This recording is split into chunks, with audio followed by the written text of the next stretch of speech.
everybody, and welcome! This time we're totally prepared to go live, unlike that brief little minute before. So, hello guys, welcome back. We are going to be starting off with our Dungeon World segment for the day that our dear friend Greybeard of Greybeard's Tavern is running. Let's get started. Hey, Satan, who are you playing today? Hi, I'm Satan, and I'm gonna be playing a little fruit bat cleric called Papaya, and she's super sweet. That's Excellent. All right, RJ, who are you playing tonight? Hey everybody, I'm RJ and I'll be playing Datu, the Caribou Barbarian. That's what I chose. All right, and Wings, who are you playing? I'm Wings, and I'm going to be playing Hoodwink, who is a peafowl thief. And I am the Indoor Adventurer, and I shall be playing Manny, the Pangolin Bard. I'm sorry, sire. So sorry. And GB. And I'm Greybeard, and I'll be playing the rest of the world and these beautiful players' biggest fan, because that's the way you play Dungeon World. You play to see what happens. You play to make the characters' lives exciting. I love Dungeon World, as some of you know, as all of you should know. So are we ready to jump in? I would also like to say, because this is going to be the beginning of the stream for some of you checking in, today is July 27th, 2019, and you are loved. It is a very important thing to remember, especially on today of all days, because this is our Guildhome gathering. The first annual, I say that because I want to do this again and again and again. It is our first annual Guildhome gathering, so we are helping raise money for the Trevor Project, the Take This organization, as well as the Tiny Changes organization, which is a charity that is based out of Scotland. If you would like to help donate to any of these organizations, we have a link below to our Tiltify, which I will be watching in case any donations do come in, because we have tiers set up. So if you would like to give players advantage, criticals, items of wonder, or possibly just heal everybody because they seem like they're in a pretty bad place right now, you can totally do that as well. Other things to remember about that, if you do not have money to donate yourself, but you would still like to participate in a good cause, feel free to follow the channel, and then we are going to be donating money in your name. Initially, it was going to be just $1 for every follower, but our justice has said that he is going to be doing matching on those followers as well. So hey, your follow is now $2 towards charity. So that's awesome. Thank you guys so much. You know what? Count me in, guys. Count me in. So every new follower that we get is $3 to charity. So there. We've already made, apparently now, over $30 for the Tiny Changes organization. So, awesome. And JD says her as well. So every new follower that we get is $4 to charity. Everyone just match it now. So yeah, think about that. Think about that in your day-to-day lives. Possibly consider giving us a follow. So, thank you. That is it for... God damn it, Streaming Sarah says count her in as well. So every new follower that we get is $5 to charity. I'm going to just pass this to GB before the rest of the stream is me just being like, oh, another more. So not only that, then I get to do my thing too when we get followers when I'm on. So I love it. So Question, does that mean you have to do it 5 times? Because one for each of us? no, but each one of those gongs is $5 for mental health, man. yes. You know. It's a good thing we got going. Okay, so we changed up some things here. Our characters, we took alignment and race out of the character sheets for Dungeon World normal characters.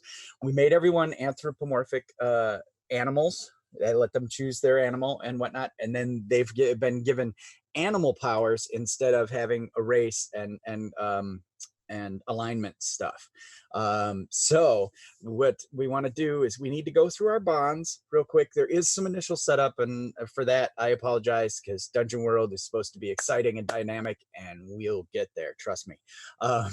So just hold on while we get to know our band of anamorphic misfits. So with that, Hoodwink is our captain of our ship, and we are beginning on the ocean in our ship called the Governor's Daughter. And Hoodwink, you have some bonds, maybe, or some animal powers you could describe to us? Maybe what Hoodwink looks like, even. Start there. Sure thing. Well, Hoodwink is a peahen, which means that she is the female version of a peacock, which is, like as many people may know, the peacock is the one that has the long, beautiful flowing feathers that you can fan up and go. But the peahen does not have that. Except she do, because she made some fake ones that she wears around, and she can fan up whenever she wants to, because she's very fancy. And she also is wearing leather armor. She's got like those and evidently a very fancy hat, which we just decided, which totally belongs to her and nobody else. And she also has like the feathers that like stick up the top of the head and then back, and then she's got these really alluring eyes. What else? Let's start with how she looks. Brown feathers mostly, and then just kind of like white along the face, as opposed to like the more vibrant plumage of a peacock. Mm-hmm. She has her powers as far as animals go. She has short flight, which is a super jump, 360 vision, which means she can't be surprised by visible things, and dazzling flourish, which I can imagine, or I'm sure you guys can imagine what that would be. What else do you want from me? Do you want me to go into bonds, or? Well, what does she have for equipment? Like rapier, Oh dagger? yeah. She's got the dagger short sword combo. Okay. But because like one huge tail fan isn't enough, she's also got fans that she like flips open during fights. Nice. Thieves get a choice of one type of poison to specialize in. I picked Serpent's Tears. Okay. And she's also got throwing daggers, because I'm basing her combat style off of Shen from Kung Fu Panda 2. Yeah. When you sent that clip, I got all excited. I was like, oh, this is great. Okay. So that's our captain. Did someone was first mate or no? I think that's Manny. Manny's the first mate. All right. Yes, I am playing Manny. I am a pangolin bard. If you don't know what a pangolin is, imagine a more like an armadillo, but instead of a tiny tail and an anteater face, they're completely covered in small plates. They always look very nervous, like they're about to deliver some bad news to their lord or their liege. They have little tiny claw hands in front of them. He has a prehensile tail that assists him in climbing and wrapping around things, as well as balance. Like I have said, he is a bard. He wears very ostentatious clothing, and has a little, he has like a flute or some kind of woodwind instrument that he uses, because he can't, he doesn't have the range to be able to use some kind of lute instrument to be able to like actually play, so he just kind of has to doot on a tiny little flute when he can. It might even be a horn. In the equipment section, yes, I have a stolen horn that I use. So just little I'm sorry, my lord, as much as he possibly can. And again, because he has armor plating, he actually has more armor on his regular body than he gets from wearing any particular kind of clothing. So he just wears very nice looking clothes when he can. He used to have a very fancy hat, but that hat is currently resting on Hoodwink's head and he can't really get it back. Also, I would like to say thank you for following Third Saint. You have earned $5 for charity just by following. So, GB, what happens when people follow on this stream? And it was Third Saint? It was Third Saint. Well, when somebody's a new follower and I'm on the show, I take this maul and I hit that guy in the face. Yes! You're the most satisfying of bongs. Thank you. And particularly today, because, again, it goes for mental health, and we appreciate that. Yeah. So thank you very much. But yes, that is it for Manny. Again, he just looks very nervous. He's often seen just kind of walking around when he can. Let's jump over to Datu. Datu, you weren't originally part of this crew. You were a hero that joined this group at some point. And go ahead and give us a description of yourself, maybe your equipment and your animal powers. So Datu is a carabao, which is basically a water buffalo. So just think of a less hairy buffalo. He's a big chunky boy. 2 horns pointed downwards. He has some wild eyes, and he's covered in tribal tattoos. He's wearing this sort of scavenged outfit that has like piecemeal and furs and leathers that are just really battered up from his battles. When he goes into battle, though, he has an axe in one hand, and it's a dagger, but I kind of want to flavor it as like a big meat cleaver. Yeah, that's great. Dungeon World, it's about the die is associated to your class, so it can be really reskin it any way you want. Is the barbarian the one, or is it the fighter who has the specialized weapon that It's you the like? fighter that has a specialized weapon. Okay, all right. So continue. Because of his animal heritage, he has a charged knockback. Caribou are often associated with like work animals, so he does have great strength, which is push, pull, lift, carry, and he does have a tough hide, so he can take a blow. Also, in part of his outfit, and it's a token of where he's come from, is a banner of his tribe formed into a sash around his waist, and you can see the emblem, which is a shattered cow skull. Nice. Very cool. All right, that takes us on to our little fruit bat friend, Papaya. Hi, I'm gonna be playing Papaya. She's very short. Probably in the scale of like regular in like D&D, she'd be probably like a halfling. Um, and she has long flowing robes that are really, really soft blues and whites and silvers. With her, she has the emblem of her deity, which is a moon goddess. So it's just a long chain of like the faces of the moon. And she has a shield, which is just a big moon. And I really wanted to give her a warhammer instead of like the staff or the mace. So it's just like a very tiny little fruit bat with a really big ass warhammer. Why Sweet. not?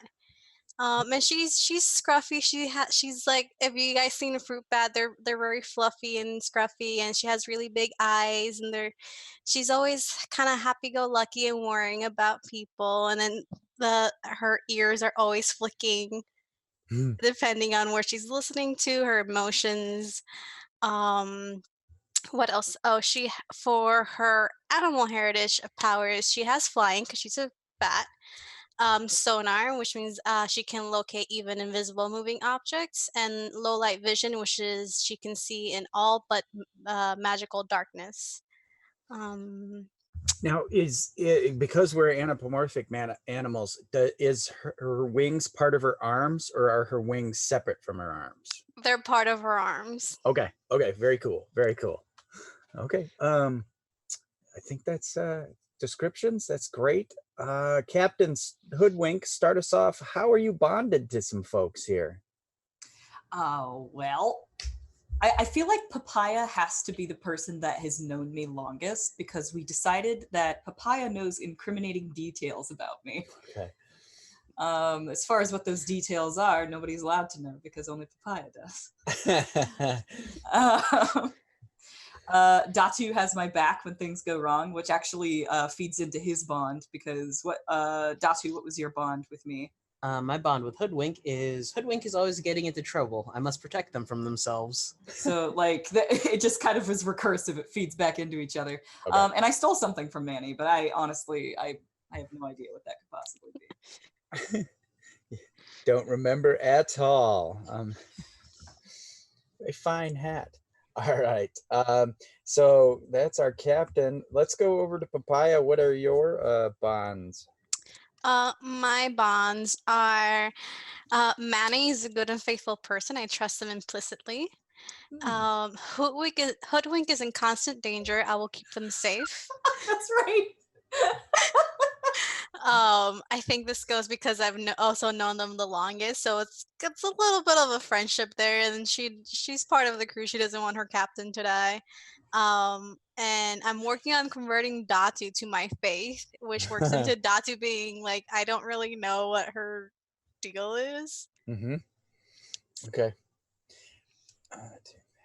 All right, and I'm going to kind of leave some of these to you guys too, to call it out when you're using. Not only these bonds can help when you're helping each other, they give you a bonus for your bond, but I'm also gonna, because we're doing a one shot, we're gonna do some experience giving points, experience points for doing these. So like if you at some point role play it out where you're like, oh, Datu, please, hey, you want to look at the moon goddess some more? How about the light of the moon? That kind of thing. We'll give you an experience point, because I really want you guys to get like 2-3 levels throughout today's session. So we're going to back it up a bit. Yeah, we're going to back it up a bit so that it only takes 5 instead of 7 experience points. We're going to use Apocalypse World experience points.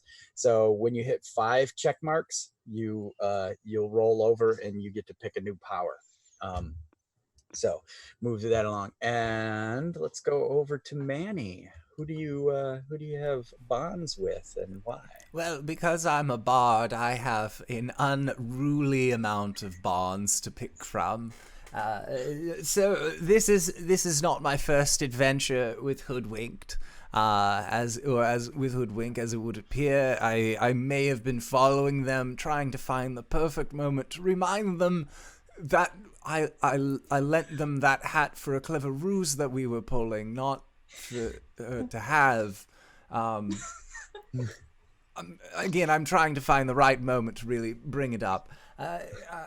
I sang stories of Datu long before I ever met him in person, as he was more of a heroic type, and, well, I love tales of big, strong hero types. That seems very applicable. And then, of course, my dear friend Papaya is often the butt of my jokes. And currently, I am, however, writing a beautiful ballad about the adventures of Papaya as well. I just want them to seem more of a bumbling hero rather than a dedicated heroic sort. And then, of course, Datu has trusted me with a secret. I don't know what it is yet, because I only decided that he had not 20 minutes ago, but he's totally done it. So think of a secret, Datu, and then trust it to me. And, of course, Hoodwink does not trust me, and for good reason. Oh damn. What'd you do? Nice. I would say that I probably have shown that I am very excellent at lying in certain situations. So it's one of those, can I really trust somebody whose job it is to be our residential liar? That's fair. All right. A couple things about the world, and then we'll dive right in. So this world is in a time and a place before most of the normal races, the elves, the dwarves, and such.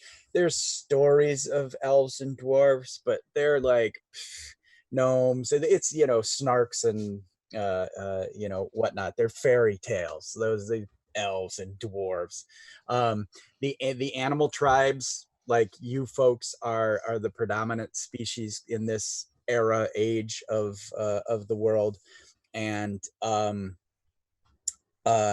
some of the more evil races, the orcs and goblins, they exist, but that's about all you know from that. And we'll start in, I guess that's really all we need to know for now, and then we can kind of start in, and then we'll get to our tie-in to the overarch of the whole day. Actually, no, let's start there. Why you're on the ocean right now is you are following a rumor. A gorgeous fox had come to you with beautiful red hair, and they appeared to be some kind of bard or minstrel, and they spoke to you at length about a goddess, and of peace and love and kindness, and how that there's something afoot, loose in the world. This anger. There's this rage. There's supposedly a plague of rage that is spreading in the world, and they have this this fox person, this Kitsumi of sorts, has pleaded with you to find the source, and they believe it is on this archipelago far out in the ocean is the source of this, and where the plague of rage is spreading from. And they besieged you to take this on, and Hoodwink, you were negotiated well for it, and they told you that there's basically a mountain of obsidian out there that this archipelago is full of, and that the obsidian that you could get from it would fill the holds of your ship and make you incredibly wealthy. And hence, that is where we shall begin. You are all upon the ship. What is your normal crew position? Where do you guys at? Because you have a crew too, Hoodwink. Squirrels and raven type, Kenku type people, and squirrel people, and that sort of thing. Some of the other tribes, and maybe even some of your own kind are there. But for the visual of it, everybody's a different animal from a different tribe. But obviously, Hoodwink, you are at the helm. Datu, what are you doing currently upon the ship? I guess Datu's stalking up and down the deck. Okay. Just making sure things are like ship shape. He's not the first mate, but he's never been on it. He's never worked a ship before, so he doesn't know what to do. Okay. Manny, as the reported first mate, are you a sailor at all, or are you an accountant and quartermaster type first mate? More of a quartermaster, accountant type first mate. I'm good at climbing, so if a message needs to be relayed up the crow's nest, I'm able to quickly climb up there, or possibly deliver lunches, so that way people don't have to go all the way back down. I'm very good at delivering lunches, I would like to believe. Okay, and Papaya, where is your normal station upon the ship? I'm just walking around the ship, making sure everybody's okay, everybody's fed. I'm the resident ship doctor, so if anybody, gets a splinter or bangs a thumb somewhere, I'm always happy to help. All right. So that's what you guys normally do. But today you are heading towards a storm. The ship is rolling up and crashing down in waves, and the surf is pouring over top, and some of you are hanging on for dear life. Datu, you're standing there, and you let the waves hit, and you're like, oh yeah, that is brisk, brother. There it is. And Manny, of course, you're like, the lunches are getting wet. Papaya, you're like putting a wing out over Manny so that the lunches stay dry, and Scree from the Kenku type from the crow's nest, screeches down, Captain, the heart of the storm, there it is. as is squawking, is swept away by the wind, and you're heading towards the center of the storm, the eye of the storm. And as you're crashing up and down, why don't Hoodwink give me a roll with your wisdom? That's a funny joke. Into the heart of the storm. 10. 10. Nice. And you are like deftly, cutting across this. As the waves are coming, they're like the size of the ship, and you're cutting them just right so that the ship is smooth instead of crashing down and planks, breaking apart. Water rolling in, and there's two little like squirrel people bilge pumping their little arms off just to throw water overboard. And as the waves are crashing, you come up over the wave, and it's almost too dark. As the lightning is crashing and flashing, that is pretty much how you're seeing things. Except for you, Papaya, you're like, oh, hey, that's overboard. Oh no! Oh, okay. And you guys roll up this wave, and as you crest the wave, you look down, and that's when you notice the lightning flashes, and these massive tentacles have risen from the surf. I don't think this is good. And you see yourself coming down the next wave, and this beak opens, and it's probably 25 feet wide. It's like it looks like it's going to be able to crunch a big bite out of the side of the ship. And you see from this angle, you can only see one of its massive yellow eyes staring at you. What do you do? This does not bode well, sire. The governor's daughter does not like tentacles. Tentacle party. Oh. I would like to steer my boat away from there. My ship. It's a very beautiful ship. Go ahead. Oh, if a tentacle is going to come down and try to subdue a statue, he's going to run to the edge and start hacking at it with his axe. Awesome. All right, go ahead and roll 2d6 plus your strength modifier.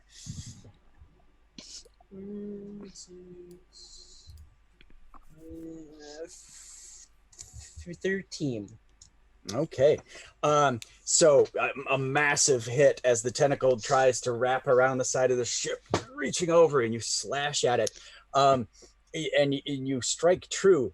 Do you wish to strike it and take no damage, or do you want to do an extra d6 of damage and take the hit? You know the answer to this. Oh, I know, but I have to ask. Gosh, thank you for the bits.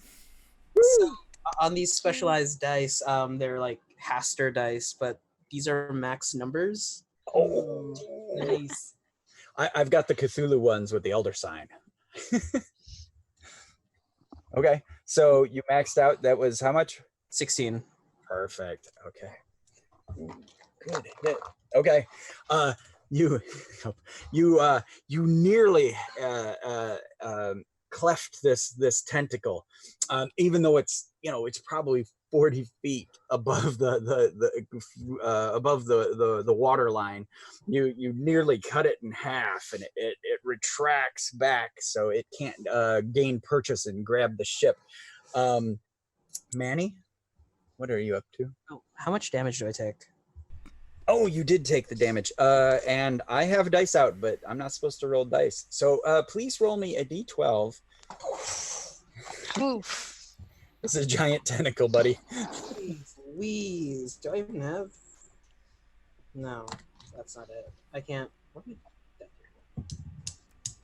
Basically, you got in there and you're like, no, and you let him have it, but the suction is back on the menu. and the suction cups, latch onto your flesh because you got too close and you just wanted to dig in, and they peel away like hunks of fur and meat, and painful tears. I took 7. Okay. Giant squids got spikes on their tentacles nowadays too. They're just like dire giant squid. So Papaya. I would like to cast my first spell.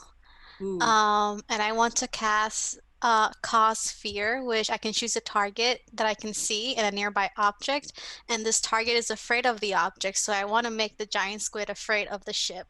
All right. So are you taking to the air, you running to the bow of the ship and looking it in its big yellow eye, or what? I'm taking to the air and looking at it in this big yellow eye. All right. Okay. Go ahead and roll 2d6 plus your whiz score or modifier. I will say score from now on. I'm just going to say score, but know that it's your modifier, not your number. It is 10. Oh, a success. You get everything that you desire out of it. Now, I am really unfamiliar with the spell. So what does it what is the actual wording on the here? It says that what they do is up to them, their reaction. They can flee, panic, beg, or it says fight, but hopefully it's not fight. And it is an ongoing spell. Okay. It is it stops the motion of that massive beak coming towards it, and it shrinks back a bit, and the beak closes, so it's going to ignore that attack. I'm going to kind of treat the parts of the kraken, the giant massive squid, as individual creatures, and so yeah, you've kept that beak from crunching into the side of the ship. And Manny, I do believe I did not. I kind of skipped you. Sorry, bud. That's all right, sire. No worries. I am going to then just kind of like sidle up along the deck and see if I have a means of like clipping a hook onto Datu's pants or something along those lines, just so that way he has been enjoying the storm as we've been going up and over. He seemed fine, but that was before giant tentacles and a beak showed up out of the ocean. So I just would like to tie him off and make sure that he doesn't fall overboard. I'm not going to make you make any kind of roll on that. As long as Datu isn't like, whoa, and jumps aside, you can just get it. Datu, is that cool? Yeah. He's done this before to keep you from going. He's done this before. All right. Yeah, so I'm going to just shimmy on up and clip. Like, just hook it onto the back of your pants and then immediately scurry away and get next to the mast and, like, climb up around the mast so that way I can just hold on. Yeah, well, the thing is like, I can't, like, give a bear hug with my little pangolin claws, so the way that they do it is that they actually just spiral climb up things and use their tail a lot for balance and grip. So I'm just, like, half curled along this mast, just really hoping I don't fall off. Excellent. So, Hoodwink, give me that nav roll there, 2d6, and oh, you made it, right? The first one. Yeah. The first one going into the storm. Right. Okay. So yeah, give me the one to try to dip between tentacles or whatnot. Can I take one of my crits here? Sure. I'm gonna do that. I'm gonna take one of my crits. I am not keeping track of those. You guys, someone. Oh, okay, good. Manny's got you. Okay. Cool. It's in the ledger, sir. You have expended one critical. All right, and as you bring it down, now that the beak didn't clamp onto the side of the boat, you managed to slide past the beak between two of the massive tentacles that are coming down, and you kind of to use surfer terms, you goofy foot that tube, and you slide between the tentacles as they crash down, and the spray flies up as the boat shoots through, and as you see that, other tentacles are now coming out and trying to lash at the aft of the ship and try to smash the rudder so that you will be controlless within the storm. What do you do? Shove off, you scurvy calamari! The governor's daughter has taken harder poundings than this. I want to fly up. Not a kids show. Not a kids show. The All kids right. game was the last one we did. Exactly. I'd like to fly up to what seems to be is the eye of the squid still visible? Yeah, actually, it's the other eye on the other side of the beak. So it's the it's massive eye as you're shooting through the tentacles, tentacles pincer movement there. All So, right, I'm gonna lash the wheel of the ship. I'm gonna tie it down with my sash, and then fly up to the eye and like fan tail and try to dazzle the kraken. Oh, nice. Okay, then go ahead and give me technically to call out some moves, just so we don't abandon Dungeon World completely. Give me a defy danger using your charisma. Okay. So I just roll 2d6 and add my charisma? Yep. All right. Sounds about right. Ooh, that looks very pretty. That's going to be a 12. Dirty 12. Nice. So you do your flash, and the eye focuses upon you, and it's staring at you, and you slip through its grip, and because it's watching you, it doesn't snap out with its beak, and those two tentacles that were trying to smash the aft rudder sort of just miss badly, like on both sides of the ship, sending spray up around. And as you come out of that of the Kraken's grips, that's when you know that the scree up in the crow's nest squawks down to you, "Shall we raise the rods, Captain?" I don't know what that means. And you respond in the affirmative. So how do you respond in the affirmative? Hi. Perfect.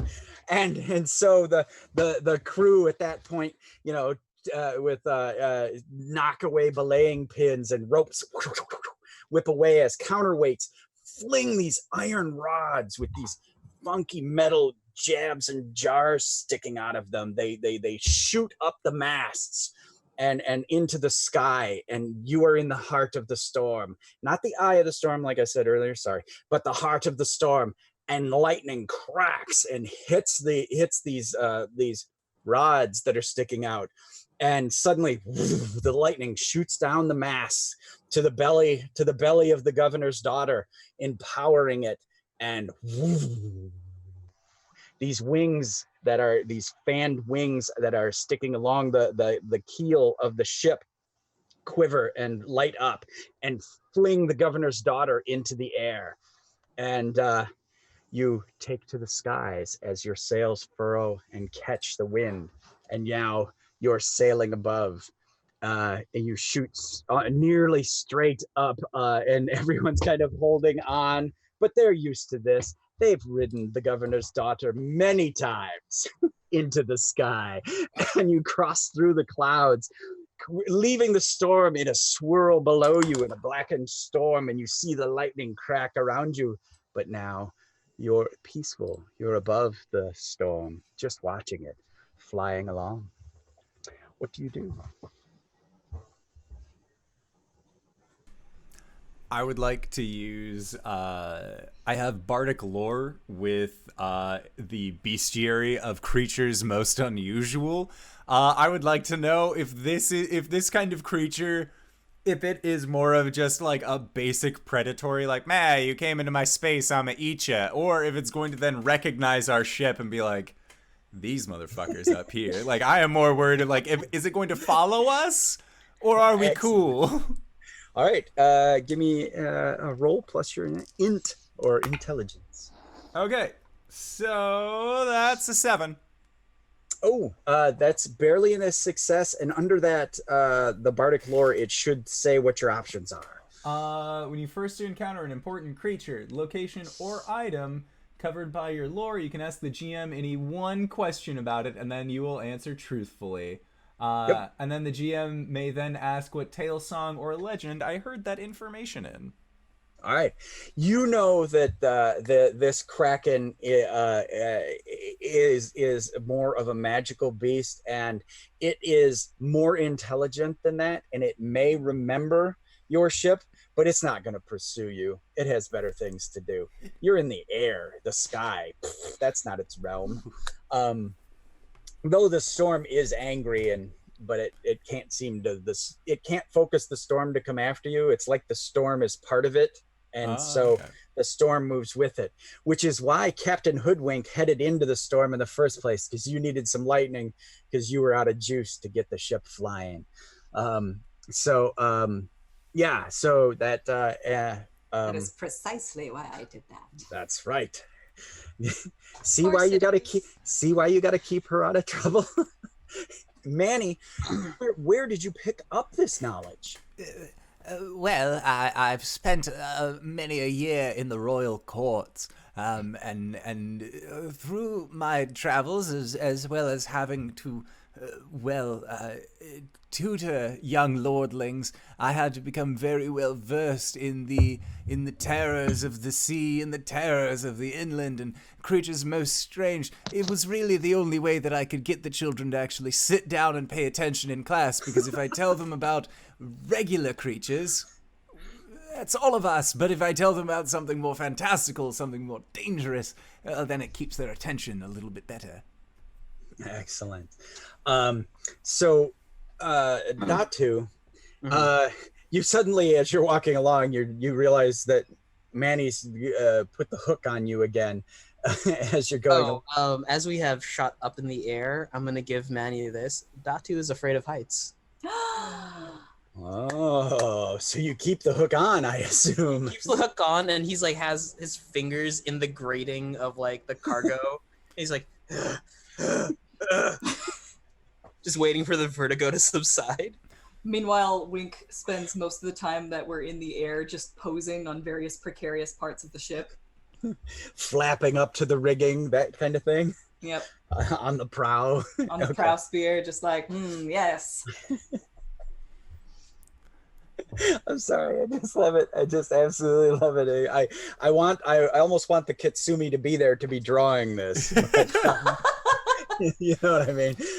Manny might be able to work something out. There it is. Draw me like one of your fox girls. Yes. A book full of them. Papaya, what do you do now that you've left the turbulence of below? She's making sure everybody's okay. She's checking on Datu. She's checking on Manny, on Hoodwink, on the rest of the crew, and making sure nobody's hurt, because that'd be really, really bad. Okay. And Hoodwink Datu? That's right. Like making sure no one's hurt. Datu's really hurt. Okay. She'll try to heal Datu. Okay. I believe you have an orison or a spell for that. I do. I have Cure Light Wounds. Okay. So do I roll 2d6 to see if it's, or just do Yeah. it? So if it should say above the section on spells, it should have a section where it'll be like the dice, and it'll be like 10 plus 7 to 9 failure, and so if you want, go ahead and roll the dice first, and then we'll worry about it. Plus my wisdom, correct? Yep. 9. 9. Okay, so then look it up on the 7 to 9 under spells. If it's a spell or an orison, I think it's called an orison in Dungeon World. And so pick whichever one it was, the Cure Light. If it's a spell, look at the spell section, and it should be right above it. And if not, I don't have that list. Oh, you don't have your spell list? I have a spell list, but it doesn't I don't have like a 7 to 9 list. I don't know if I'm just don't know what I'm looking at. Okay. Let me. If it helps, sire, I have a healing arcane art that I could possibly weave into a performance to help. You're taking my job, Manny? Yeah, we want to we want to learn, so I'm gonna jump over to her playbook real quick, and the mental image of like demure sweet little Papaya just like suddenly Are you taking my job, Manny? Like, Oh. So on a 7 to Sorry. 9, oh, you got it, RJ. Thank you, sir. the spell is cast, but choose one. You draw unwelcome attention or put yourself in a spot. The GM will tell you how. Your casting distance. Your casting distances you from your deity. Take -1 ongoing to cast a spell until the next time you commune. And finally, after you cast it, the spell is revoked by your deity. You cannot cast a spell again until you commune and have it granted to you. Okay, so that's the 7 to 9. So basically, now until moonlight, until you get to pray, you can't cast healing anymore. Well, So- she has to choose between. Right. But there was. I'm sorry. There was that. There was distance from God, and You draw attention to yourself, unwelcome attention to yourself. I'll pick that one. Maybe there's Okay. someone on the ship that doesn't like papaya for some Okay. reason. All right. We're gonna, because it's a one shot. We're gonna, because it's a one shot. We're gonna pull back. We're gonna go to the outer realms, the plains, and as you do this, and it draws unwanted attention. There's a dark force notices you. We see maybe a big yellow eye in space with some tentacles, and it then laughs to itself. This one, I will eat its soul someday. and then we, as the audience, wing down back into the storm, and we see the Kraken, like, roll its eyes up, and then it goes, and it's matching the laugh of this outer planar being. So yes, your worst nightmare, Manny, has come true. Due to her spell casting, the Kraken has noticed you. And Papaya doesn't know. She's like, okay. Yeah, whatever. I'll take that one. That's a great choice. So you heal 7 points of damage. oh, sick! That's as much as I took. Oh, cool. Nice. It's a 1d8. So the where the fur and the flesh was ripped away from him, the furs are gone, but his hide, his thick hide, comes back together. Now, do you have like a cool suction cup teeth? Oh, like a ring scar going down. Yeah. Dang. Sweet. Okay. So Papaya's just like, you should thank the moon goddess for this. the day goes up on. Hey, Stephen, when is our halfway mark? What time will it be? It would be one at the 30. So okay, for you, all right. it's 4:30. Perfect. Okay, because you know me, I'm horrible at timing, because I get caught up in things. So, as you're soaring along, I guess, unless anybody wants to do anything, interact, talk to each other, we're gonna move straight into the evening. Does anybody have anything to discuss or whatnot?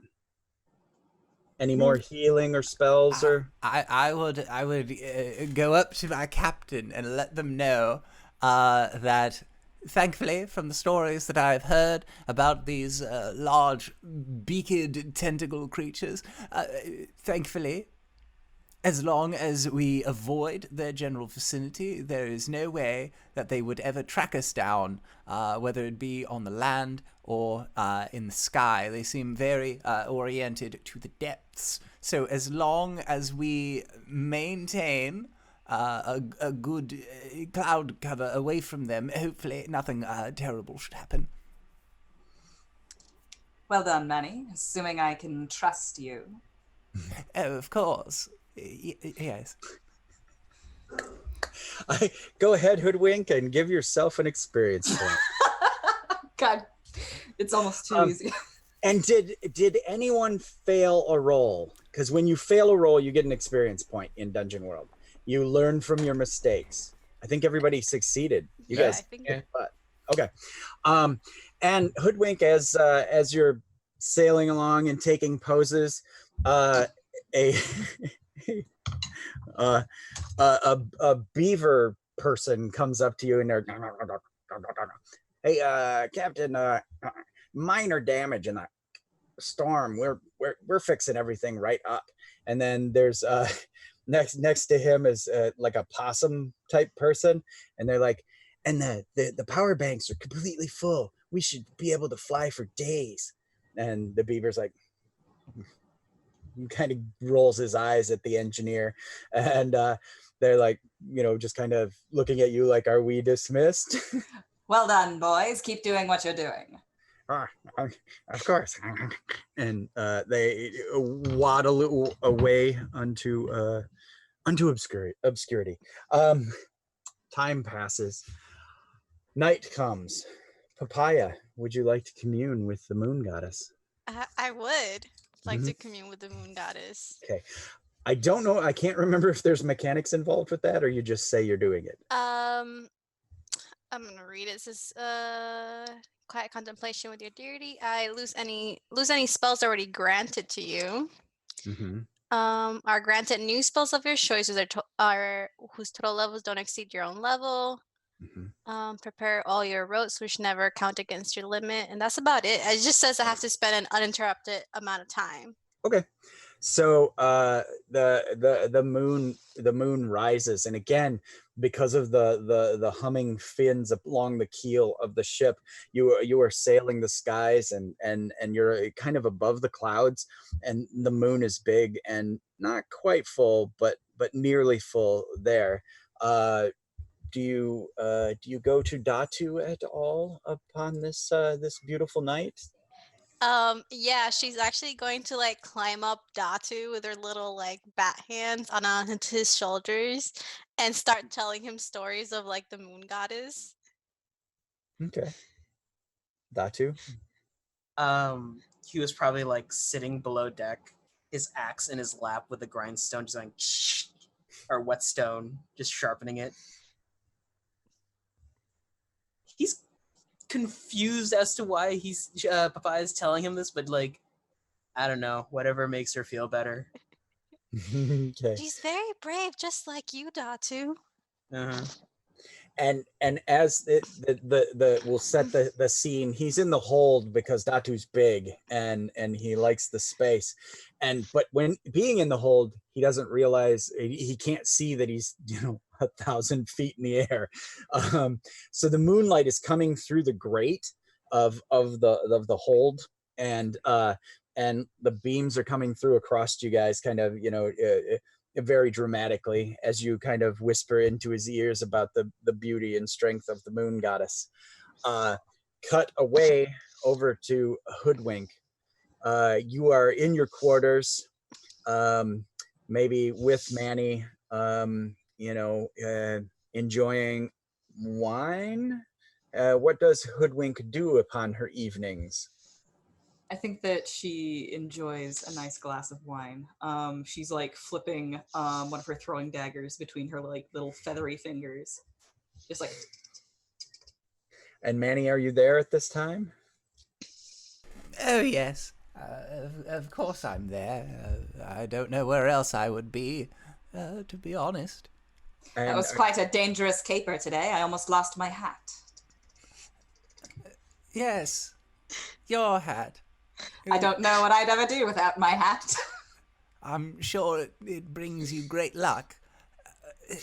And he keeps like trying to think about the way to be like, well, it is my hat. But like the fact that she's just casually flipping a dagger in her hand is just like, maybe now is not the time to be discussing those sorts of things. Does that touch upon either of your bonds or both of your bonds? It touches on my bond with Manny from having stolen something from him. All right, I'll give you a second XP for that. Wow. Do I get XP for telling Datu yes. unwanted stories? Yeah, definitely call us out on those. Yeah, definitely call it out. Well, I get XP for thinking. Technically, I think Manny should have gotten XP for me not trusting him. True. Because that's his bond with me. Okay, mark it. Mark it. I will be sure to do so, sire. And days go by, and you are. Do you set back down to save on power, Hoodwink? I mean, do we do we suppose? First of all, does somebody tell me to? Because if somebody suggests that I do that, I probably do. Okay. Yeah, But if nobody Datu tells me to, then I don't. The Datu probably every time you walk past or he gets near you. We should land sometime soon to resupply. Do you think that would be a good idea? I think that's a perfect idea. Papaya's I just kind of trust like the- quietly laughing in the corner. She's gonna like squint at Datu briefly and then like slap him on the shoulder and be like, I trust the counsel of my good friends. All right, and you notice that when you do call down, there's a big brass horn that sticks out of the off the poop deck at the aft of the ship, and you bellow in, and you hear the voice of the possum individual call back to you. Yeah, that'd be a great idea, Captain. We're down to 77%. They save the power, and you spend the next few days upon the ocean, fishing, resupplying, catching stuff in nets, and generally adding to your stores.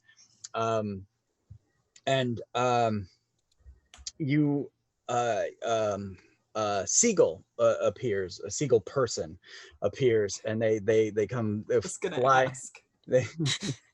Seagull person comes flying in, and they're headed towards the deck. And as they are, you notice in their foot they're waving a flag, and then the second flag comes out, and they start signaling, messenger, may I board. And so the return semaphore flag signals. Well, you wouldn't do it. You would tell Manny whether to. So Manny, you are able to signal in semaphore to the Seagull messenger. Love it. And so they flip those flags with their taloned feet, and put them in little holsters on their sides, and they glide in, and they land, and they message for you, and they give you a bag. Oh, messengers. How quaint, how lovely. Oh, thank you. Just like, it's very hard for him to like kind of look inside, but like he kind of it's a satchel that has messages in it. So yep. And then and the seagull's cracking his neck and rolling out his shoulders because he's been flying probably for days. I am going to extend my arms out as wide as they can go, which is about this. And spread the satchel and just put my face in it and see like if I can see just kind of how many letters there are. And do the pangolins have like the anteater tongue? Yes, they do. Mm-hmm. So you're like sorting letters with your tongue, like. Oh God. All right. I lick every stamp, even the ones that are sent to us. Okay, and it's some correspondence, some this and that that are for actual crew members, which you'll distribute later. But there is one with a big seal, official seal upon it for Captain Hoodwink of the Governor's Daughter. Oh, I will find the captain most assuredly before I deliver any of these letters to any of the other riffraff that we call crewmen. And you notice the captain is hanging off the rigging, like wind in her feathers, like 8 feet from you, because you basically looked at her. She gave you the sup, it's cool, let him land, and you semaphored. So that's so you just got to walk the letter over like 12 feet. But as you start to walk away, the seagull's like, hey, can I get a little something and maybe a drink or two? Oh yes, you are going to want to talk to our ship's jester, Papaya. I'm sure that she will set you up accordingly with all of those things that you could possibly need. Cool. And he goes down the stairs and he's like, Papaya. Yes. Ah, the jester. Ah, a funny moon jester. Could you get me something to drink and eat? I'm a cleric, not a jester. Oh. Of course. And she'll go over, get him a drink and some Yeah. food. All right. And then she'll go back out and be like, just glaring at Manny. All right.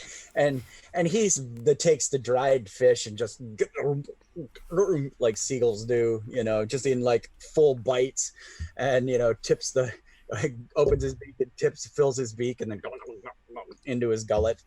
And soon after, he waits for correspondence, but we don't need him in the scene unless you need him for something, Hoodwink. Manny, you approach Hoodwink with the letter. Yes. I'm kind of chuckling to myself as I usually do. I have made papaya the butt end of one of my marvelous jokes. Mark experience.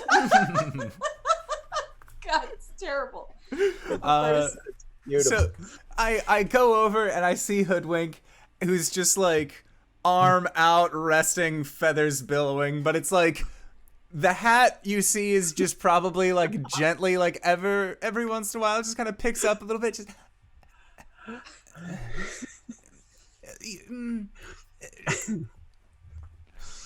Sire, I have a letter for you. And, Oh, do you now? Yes. Let's see. It has a very fancy-looking seal on it. I figured She'll fly down in one long lazy circle. Okay. Yes, it was delivered by the Flying Goldman. I see. Just present the letter in front of you like this, because again, I can't offer it out. It's just like tilt it up as best I can, and like I lean back on my tail so that way you can just grab it. She reads it out of the side of her face because she's a bird. Right. Okay. So you notice the big red seal has the it has that the smiling goddess as symbol upon it, and you crack it, and it's from your Katsumi friend Coat, and it's a report. It basically says that it says a new creature has appeared. Upon by the time you read this, days have passed, and a new creature has arrived. It is called a human. They are creatures of greed and rage. I warn you about these beasts, for they are spreading the plague. We believe that they are the cause of this horrible anger upon us. Please be careful in your endeavor to find the source of this malady. Signed, Coat. And it's all like fancy, takes up like a third of the page is nothing but Coat. Human. Manny, have you ever heard of this human? Maybe I have. Are they creatures most unusual? Yes, you may roll your lore skill, Bard. That is an 8. Mm. For what I have And seen. what is it under lore that's you get for a 7 through 9? One question? Yes. Okay. Ask where. Well, in what context have I heard of these humans before? You remember a tale, and it is supposedly the tale of an elven king. So it's like, to us it would be the tale of from Oberon, the fairy lord, kind of tale. But you remember a tale a bit from the tale that says the human has a hole in its heart that could never be filled. The greed and rage of said beasts are unbound, and that part of it was there was a war at one time between the fairies and the elves, fairies, and these humans, and the elves were nearly destroyed. It's what the lands were laid waste by these greed rage monsters, and that the elves were then driven into the high woods. That is when the elves, the fairies, began hiding in the forests. They no longer dwelled upon the plains because of these creatures. Nothing good, I'm afraid. It seems as if these humans, they are full of greed and rage and utterly most terrifying. Nothing but children's stories. Why? Why do you ask? Well, if I wasn't reading it here in this letter, then I would think that this was another one of your wild stories, Manny. Never wild to you, Captain. Never, of course. But why? What does it say in the letter? She'll hand it off to Manny and say, perhaps we should inform the rest of the crew. And he'll kind of grab it from the bottom and tilt it upwards and then lean back on his tail so that way he can get a good glimpse at what it says. Because again, he doesn't have a way to extend his arms out. He just has these tiny little close hands. And as he reads it, just, oh dear. he folds it back up. Do we want to tell all of the crew? Do we want to only let a few know in case we don't want to stir up any kind of, ill will or possibly drop the morale? Perhaps only our most trusted members. Yeah. Datu, Papaya! No. To me! Papaya, really? Datu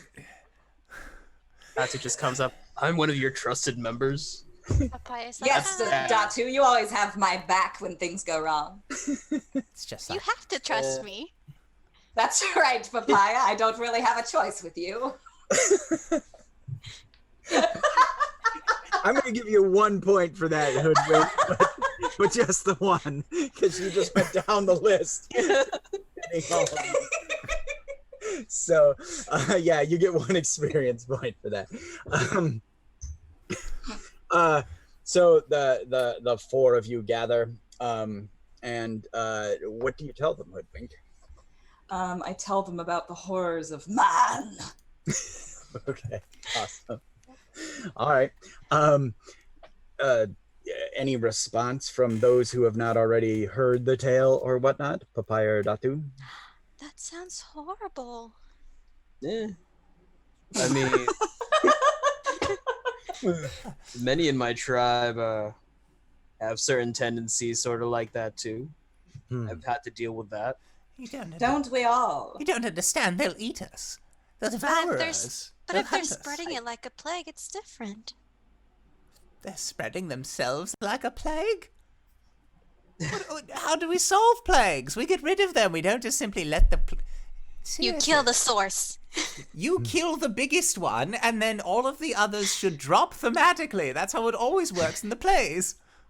Clearly, the only solution is genocide.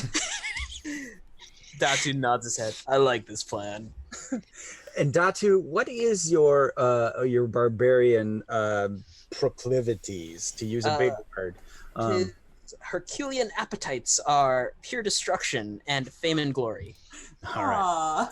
Nice. All right. Okay. Chat, that was a quick turn. Murder hobos. Murder them all. Okay. Closest thing to murder hobos we ever had on indoor stream was Tuesday nights. Everything else has been like, we're all good. Yay! It's about time we had a foot drop. A foot? Yeah, a shoe? A shoe drop, that's what it's called. No, we remove the foot from the body and then we drop it somewhere to let those know that they shouldn't mess with us. It's a message. But I would like to say now would be a good time to take our break. We're gonna end. I got a cliffhanger moment. We got like 4 minutes, right? About the half-hour mark. Are we there? Okay, great. So you guys, you say this bit about genocide, and just as you say that, you hear a noise you've never heard some object whizzes past the ship. And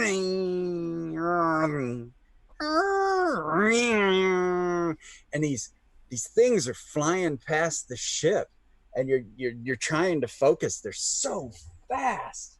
They're red blurs going by.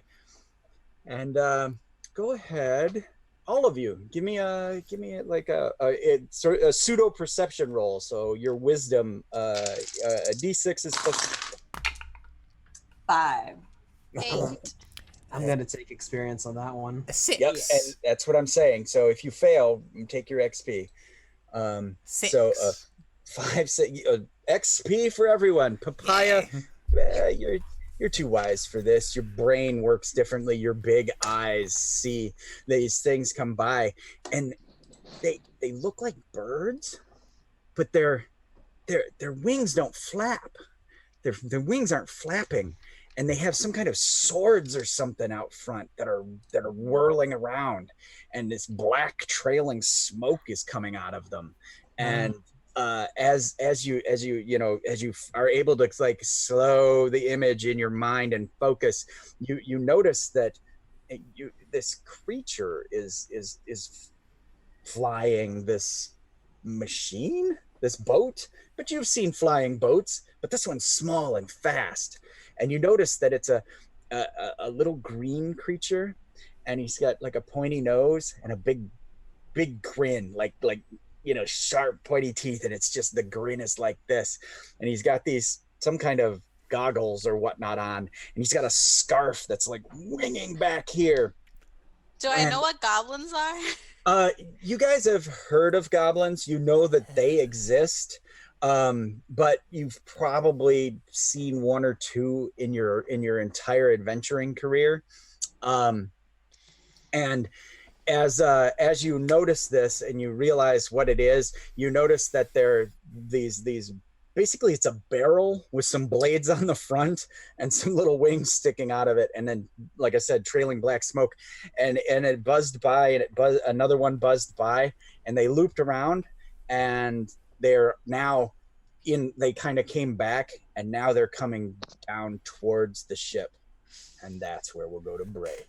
Oh, despicable actions. So I would like to say, GB, thank you so much for running this game so far. Also, we are going to be having a giveaway.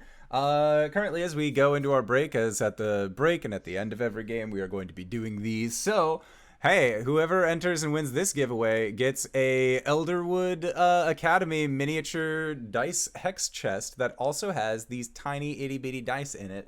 It's perfect for carrying around on a lanyard or something like that. So we are going to start their giveaway. It's going to be 10 minutes, so that way when we come back from the break, we can announce the winner. So we are going to try and be back shortly, so don't go no place. All right, everybody. Bye-bye.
Hello, everybody, and welcome back. I apologize that my computer decided that my video just wasn't going to work anymore, so I had to close down the stream, restart my computer, rejoin the Zoom call, but we are back where we last left off. And speaking of places where we last left off, I would like to say, God, I do not know how to pronounce this name, but Bars Iva the Whales, thank you for the follow. You have earned $5 for the Tiny Changes organization.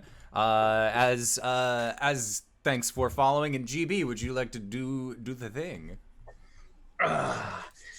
Hey, I'm not even going to try to pronounce the name because I'm dyslexic. It's just whales. Whales. I take this maul and I hit that guy right in the face. Greatest sound. That's for you. Imagine wearing that and getting hit in the head with a wooden stick. That's the best. That's like, so, JD Lady, do the thing. We love you, JD Lady. All right, we gonna jump right back in, or do you want to congrats Tremez for winning? The Mez, thank you so much for winning the Elderwood Academy miniature dice hex chest. I am going to be messaging you later to see about getting the best means of actually getting that to you. So thank you.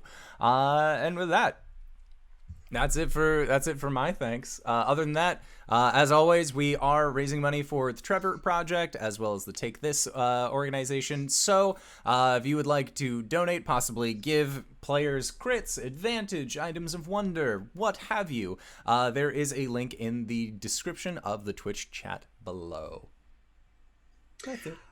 So with that, these now Papaya saw these goblins with massive scarves and goggles flying these barrels, these attack barrels, trailing smoke. They've whirled around and they're coming back in for another dive. And at that point, Scree from the crow's nest shouts out, "Air whale!"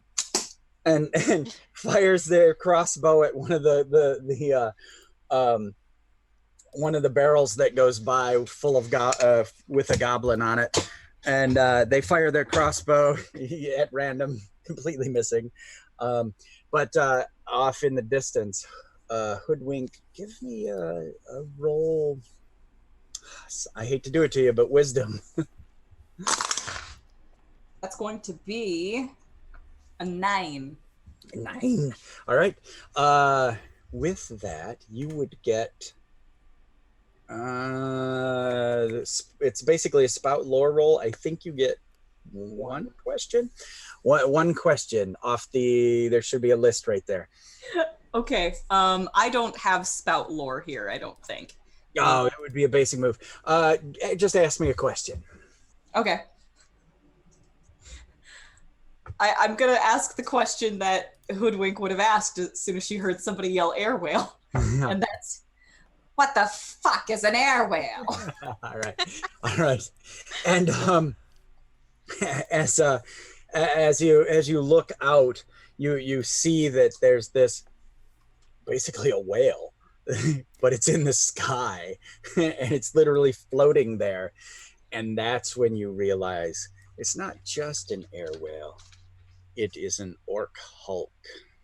It is basically a whale, the flying whale, with like these weird structures built around it and to it, and it has like baskets hanging from it, and it seems like some kind of armored plating upon it has been built over it, and it's coming. It seems to be coming towards you, and that's when you realize it has these massive claws. But they're mechanical.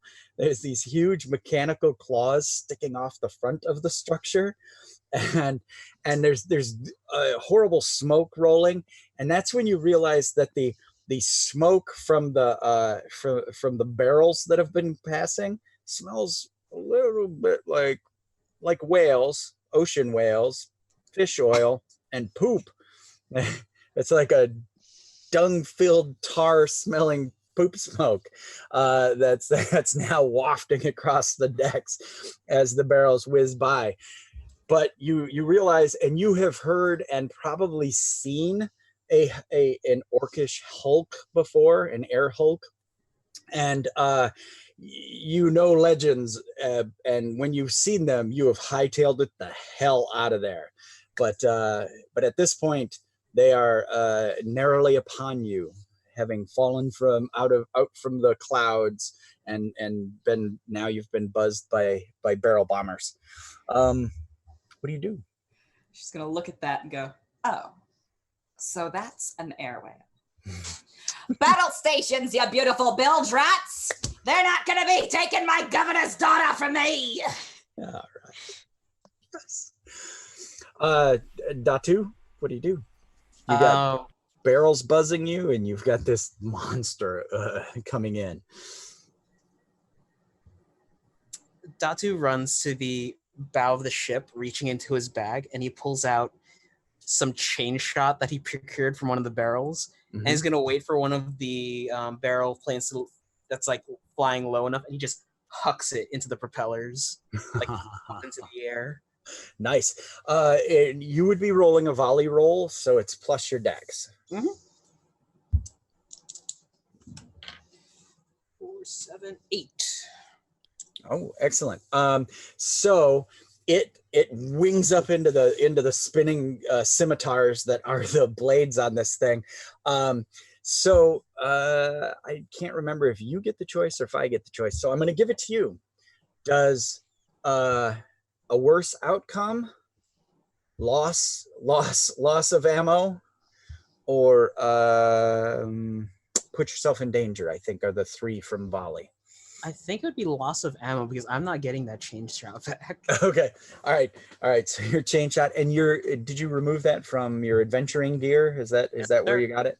I got it from adventuring gear. Perfect. Okay. So you huck this chain up. It gets caught in the scimitars that are the whirling blades of this barrel bomber, and what you see is the scimitars stop, and they. I don't have the prop. Then they look like a scimitar, They stop, but the barrel now spins, and the barrel is, and the goblin scarf is whirling, and all of a sudden the goblin gets wung from it, and he's like, ah, as he goes flying down, and then the barrel bomber itself starts tumbling end over end down towards the ocean floor. If there's like an explosion, you just see his like back get lit up, and he's like, oh, that's beautiful. Papaya, what are you doing now that the place is being buzzed? I want to cast magic weapon, which will give me extra damage. Okay. And I want to fly up to the metal birds and try to hit one of the goblins with my warhammer. Nice. Okay. Let's cast that spell. Okay, that's not bad. 6 plus 2 is 8. I got an 8. 8. So I gotta pick one from, which I found, by the way. I found it, guys. Good.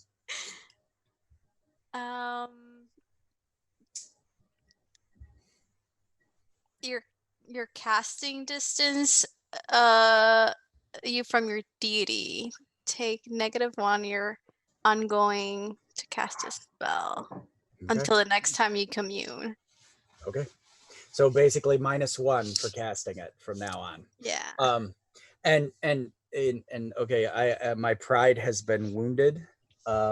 So Vmez has called out that I don't have the prop. LB came over and helped me clean the tavern, and now I have I'll post pictures. I have a wall of stuff, and I have a crate of stuff, and it's not that I don't have scimitars to form the blade of the barrels. Not that I don't have them. It's I wanted a specific one. So anyway,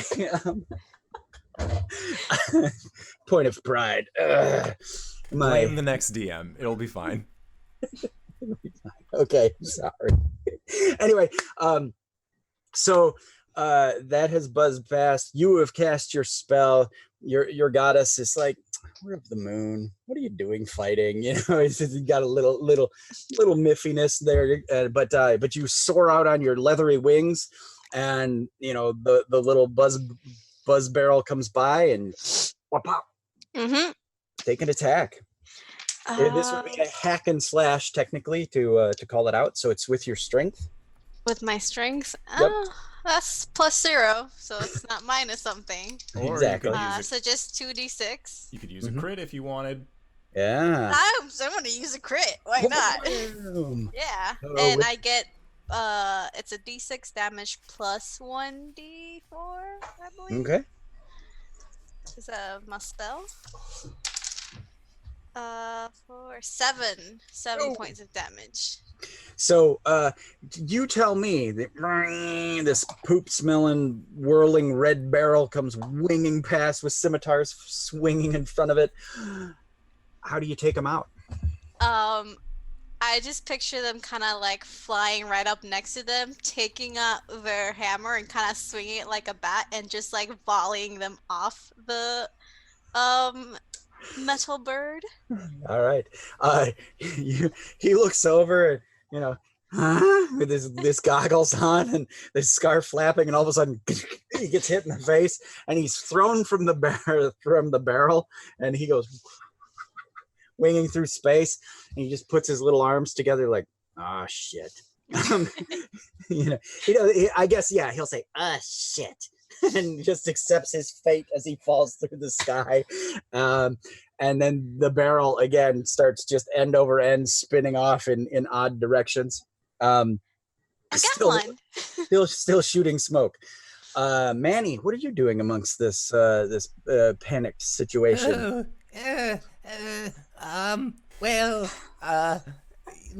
How many of these metal birds are sailing near us?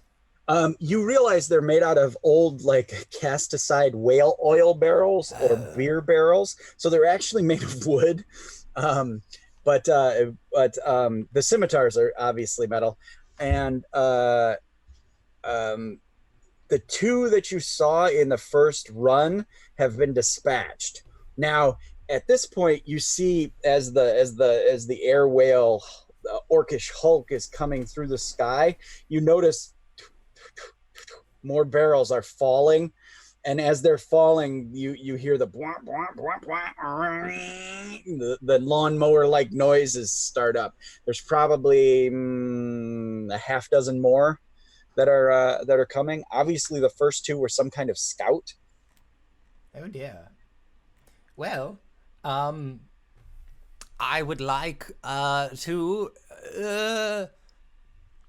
I think at this point, I am going. Papaya seems like she is doing great on her own. Datu also seems doing great.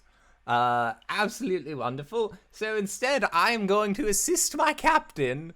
And possibly use a little bit of performative magic while doing so, to really see if I can bolster them and make them seem even more captainly in this situation.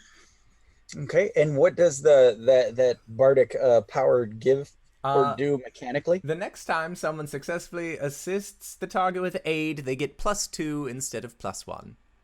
Awesome.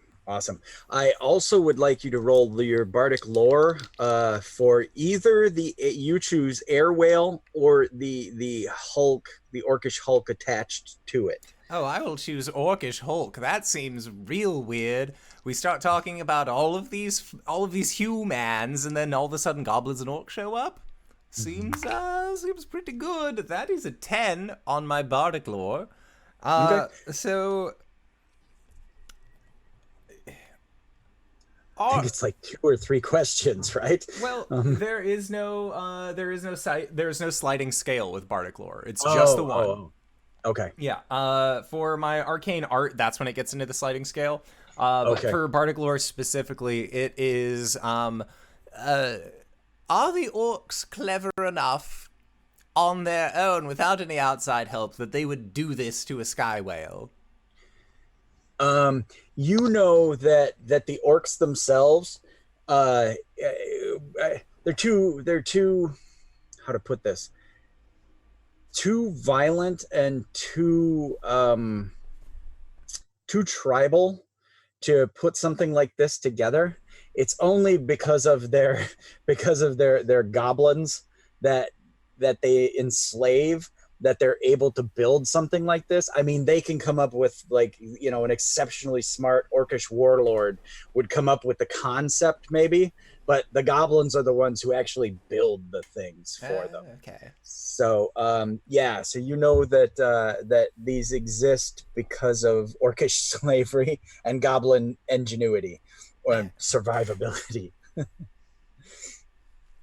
Yes, well, I will relay that to the captain, and I would also again like to try and bolster them if I could. I'll pull out my small little horn and I will play them their favorite tune, or if not their favorite tune, then at least a tune that Papaya doesn't necessarily enjoy.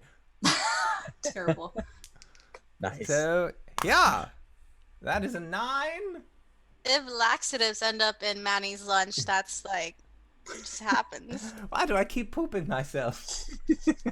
So my spell still works, but I draw unwanted attention, or my magic reverberates to other targets, affecting them as well. And that is the GM's choice. Okay. I'm going to say you draw unwanted attention. The next wave of these buzz barrels come by, and one of them is going to be like, what the hell is that, and pick you specifically as a target because you're like, burr, burr, burr, you look important, or I am weird. wearing ostentatious clothing, so yes, I probably would look more important. All right. So with that, you will be aiding the captain. Hoodwink, what are you doing now that you've called battle stations? Manny, you splendid fish kisser. We'll take it right to the source. She's going to use her super jump to try and latch on to one of the barrel birds as they go by. Oh, nice. All right. You have a critical if you want. I do, but if I fail, then I get experience. All right. So the wave of 6 of the buzz barrels come by, and then little scimitars spinning. Now, what does getting assistance from a bard do for me? +2 ongoing. Thank you. Ongoing for like the rest of This everything? encounter for this scene, yes. All right. What should I roll to jump onto this bird barrel? Normally, if you were just jumping to something, you wouldn't roll at all. It's one of your animal powers. But we're going to go ahead and have you roll. It would technically, in game terms, it would be called defying danger with dexterity. So all right. That's fine. I'm a thief. That sounds like a good thing for me to do. All right. That's going to be 12 dirty with my dex and my bard help. Nice. So you wing through the air, and are you like landing on the wing, or describe this to me as you fling yourself at one of these buzz barrels? She's going to basically Naruto run up the mast and then bounce off and latch onto the barrel with her talons and get out her short sword and dagger and get ready to attack the guy inside. All right. I'm going to go ahead and say that go for it. All right, I'm going to do it. Is this also with Dex? No, unfortunately, because it's a physical attack. It's with strength. That's funny. That's a funny joke. All right. But +2 from Bard. I'm gonna take a critical for this one. All right. Just gonna go ahead and roll up your damage. All right. And because you succeeded, you can choose to take a extra D6, but you take damage back. Mm-hmm. Or you can just dodge and not take the extra damage. Either way, you don't give or take damage. All right. You do your normal damage, not the extra. I'm sorry. Gotcha. All right. So I roll a D8 for my damage, and I got a 7, and I'm just gonna dodge and not take the extra damage. Okay. You the goblin is like, and they start to they basically start to pull some kind of weird wand thing out, and they are gonna like shoot you with it, but you manage to. How do you dispatch this goblin with your short sword? I think that I disarm him with the short sword, and then I just grab him and pull him out. Pink, and then you bastard! And then I'm gonna climb in and try to figure out how to fly this thing. Oh, I love Just it. like you try to figure out how to do, sell your ship. All right. I'm winging it. We're gonna stick with you for a second, and go ahead and roll plus intelligence.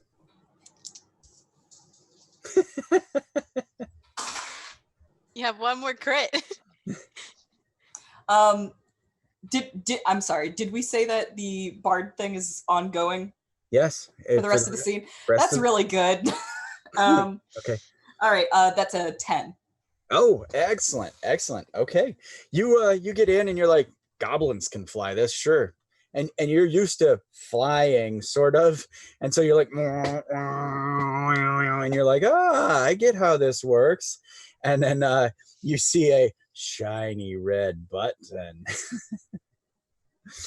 So we'll cut away from that. I would also like to say, GB, for you, an anonymous person has gifted a item of wonder to one of the players. They did not specify who the player is, so I will leave that to the GM. And Converse 8, thank you for the follow. You have helped raise $5 for the Tiny Changes organization. All right, so we're gonna do twofold. One, who was it? It was Converse 8. Converse 8 follows on this channel. When I'm here, I take this maul and I hit that guy in the face. For you, buddy. Thank you for the follow. And today, particularly, you just gave $5 to mental health for kids, man. It's never been easier. Yes. And what we're gonna do for the wonder is we're gonna let you all roll 2d6, pick a stat, and obviously strength, whatever your best stat is, we're gonna have a roll off. Does this count for experience? Yeah, we'll even let it. But what we'll do is, in a failure, I'm not gonna. I don't get a DM move. Okay. A GM move.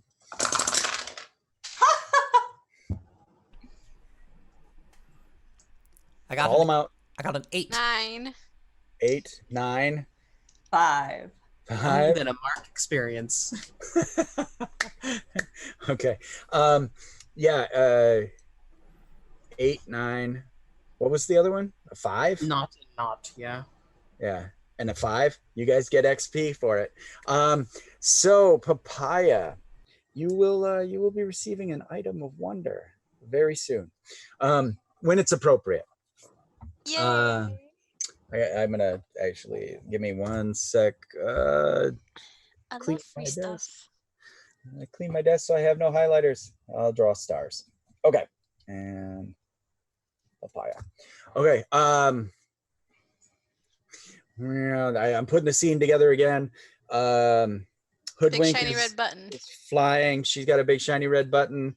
An item of wonder has occurred. Datu, what are you doing? He's gonna watch Hoodwink fly away and go, what the fuck? I can't do anything, so I'm gonna kind of look at like two bombers that are flying side by side, time it, and he's gonna charge off the boat and headbutt one of them and use charge knockback, which is a special attack, to try and bumper them together. Oh, sweet. Very cool. Okay. Go ahead and let's call that hack and slash. Defy danger with strength. Could I also, well, part of my Herculean appetite, so I get to roll a d8 instead of a d6 for fame and glory. That's all right. Let's do And this. pure destruction, so. Remember that time I headbutted a whatever it was? A barrel buzzer. That's going to be a 10. Oh, awesome. Okay. Now, do you want to do extra damage to the barrel or take no damage? I'm going to take no damage because I'm not filling them together, but also, right. by GB, the d6 is a higher number, so you could introduce a complication to me. Okay. The complication is you got all and you stepped off the ship. You stepped into open space, kind of Roadrunner or Wile E. Coyote style, like boom! You hit the barrel. The one goes bzzz, and the scimitars just go right through the second one and the second goblin, Johnny Quest style, and they both whiz out of the sky, tumbling off, and they explode because they're chock full of whale oil and shit. and diesel fuel, biodiesel, air whaled biodiesel. It's that Looney Tunes style that Datu's standing there in the air for a second with his hands on his hips, like, yeah. Looks down. Oh. and just spinning little bits of fur. And so two more of the buzz barrels are spun off and gone. Let me check our time. And we are going till the hour. Okay, so till 6. Okay, 6. So I got time. Good. My time, 6. All right, good. Because we've got one more scene after this, and I got to make sure we leave enough time for it. So Datu is falling through the air, afraid of heights. What does that sound like?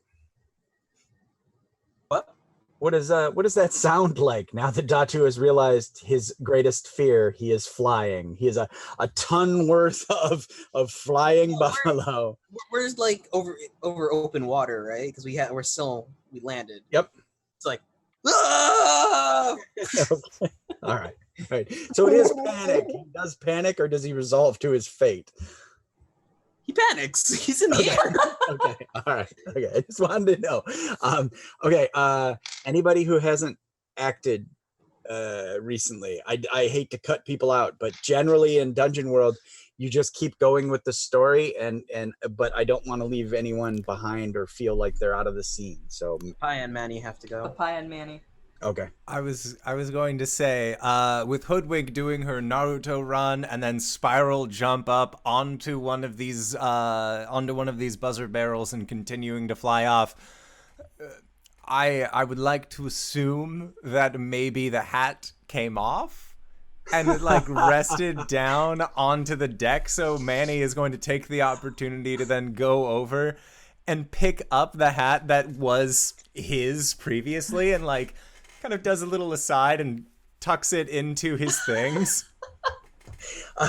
So we're gonna use a little fate type mechanic. Spend one of your criticals.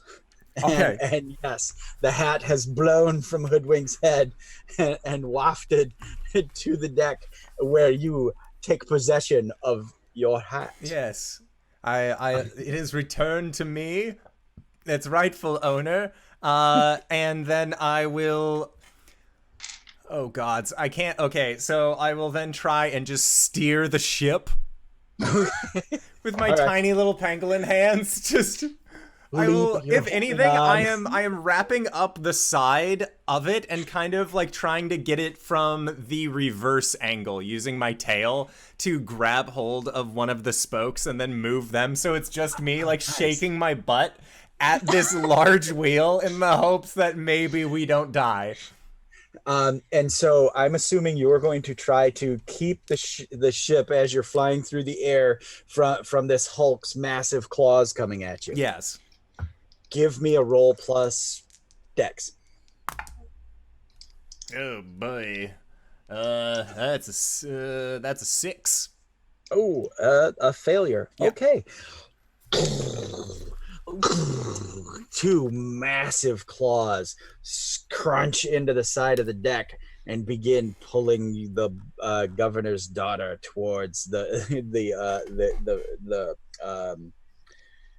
I don't know what the top of a whale is called, but it's like sliding along the whale's face up towards the deck of the ship. Up towards the spout? Spout. Thank you. And when we hit 5 experience, we level, right? Your level. Okay, And what then does that mean? I've never leveled in Dungeon World before. So when you level in Dungeon World, you erase all that and you start over. And Okay. today we're doing 5 instead of 7 plus 2 and all the rigmarole. We're keeping it simple. And then you look over on the side in your playbook or on the back sheet, depending on what you're looking at. There should be, when you level, you get to pick one. There's maneuvers, there's like moves, new moves, or you can up a stat. And depending on what character you are, sometimes you can pick a power from another playbook. That would be difficult right now because you guys don't have access to all the other playbooks. So we'll try to dodge that one. If it's on your sheet, get your own. I am stuff. going to choose the Metal Hurlant ability as a bard, which is I can shout with great force or play a shattering note, and I can choose one target and roll plus con. And then 10 plus, the target takes 1d10 plus damage and is deafened. And then 7 to 9, you still damage the target, but it's out of control. Nice. Oh, that's awesome. Okay. All right. You suddenly are become a all metal. It's more of a just, ah! And then, like, we hope to gods that it works. All right. It's beautiful. Okay. So, and Papaya. So Datu's still falling. Yep. Okay, so Papaya's gonna like fly over to where Hoodwink is and kind of like just sail next to her and be like, "Hey, you figured out how to sell something," Oh, and I believe I get experience for that.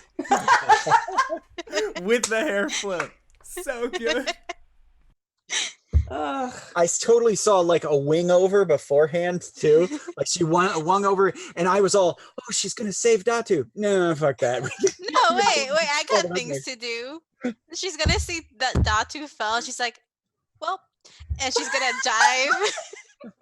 dive in, and I'm gonna use a critical to grab Datu with my feet and put him back on the ship. All right. I'm gonna say because you used a critical, I'm not gonna make you roll to fly with a ton of buffalo barbarian. That's why I use my critical. All right. So you get a 12. You wing over. You insult the captain. Pull your wings back, and through the air, catching Datu in a sweep, and using his weight, you like wing yourself and him over. And you come back up and you manage to flap like twice before you set him down on the. If he happens to land on Manny, that's not. Yeah, just roll 2d6 plus nothing. Oh dear. 4, so no. Do I get XP for that though? No, because I'm not going to take a GM move failure against you. So okay. So set the scene. Hulk. The ship has been pulled on top of the air whale, and everybody's kind of gone, right? Yes. Hoodwink. You're flying a buzz barrel. What do you do? I'm going to turn the buzz barrel around and aim it at the sky whale. and I'm going to start flying it. Actually, oh, damn. No, I'm going to fly over the sky whale and start flying directly down, aim it at the spout, and yell, "Quit getting grabby with the governor's daughter!" Hit the red button. And yeah, I guess. I don't know what that does. I know, that's why I'm asking. I don't know what most things do. Okay. I guess I hit the red button. You slap the red button, and you hear,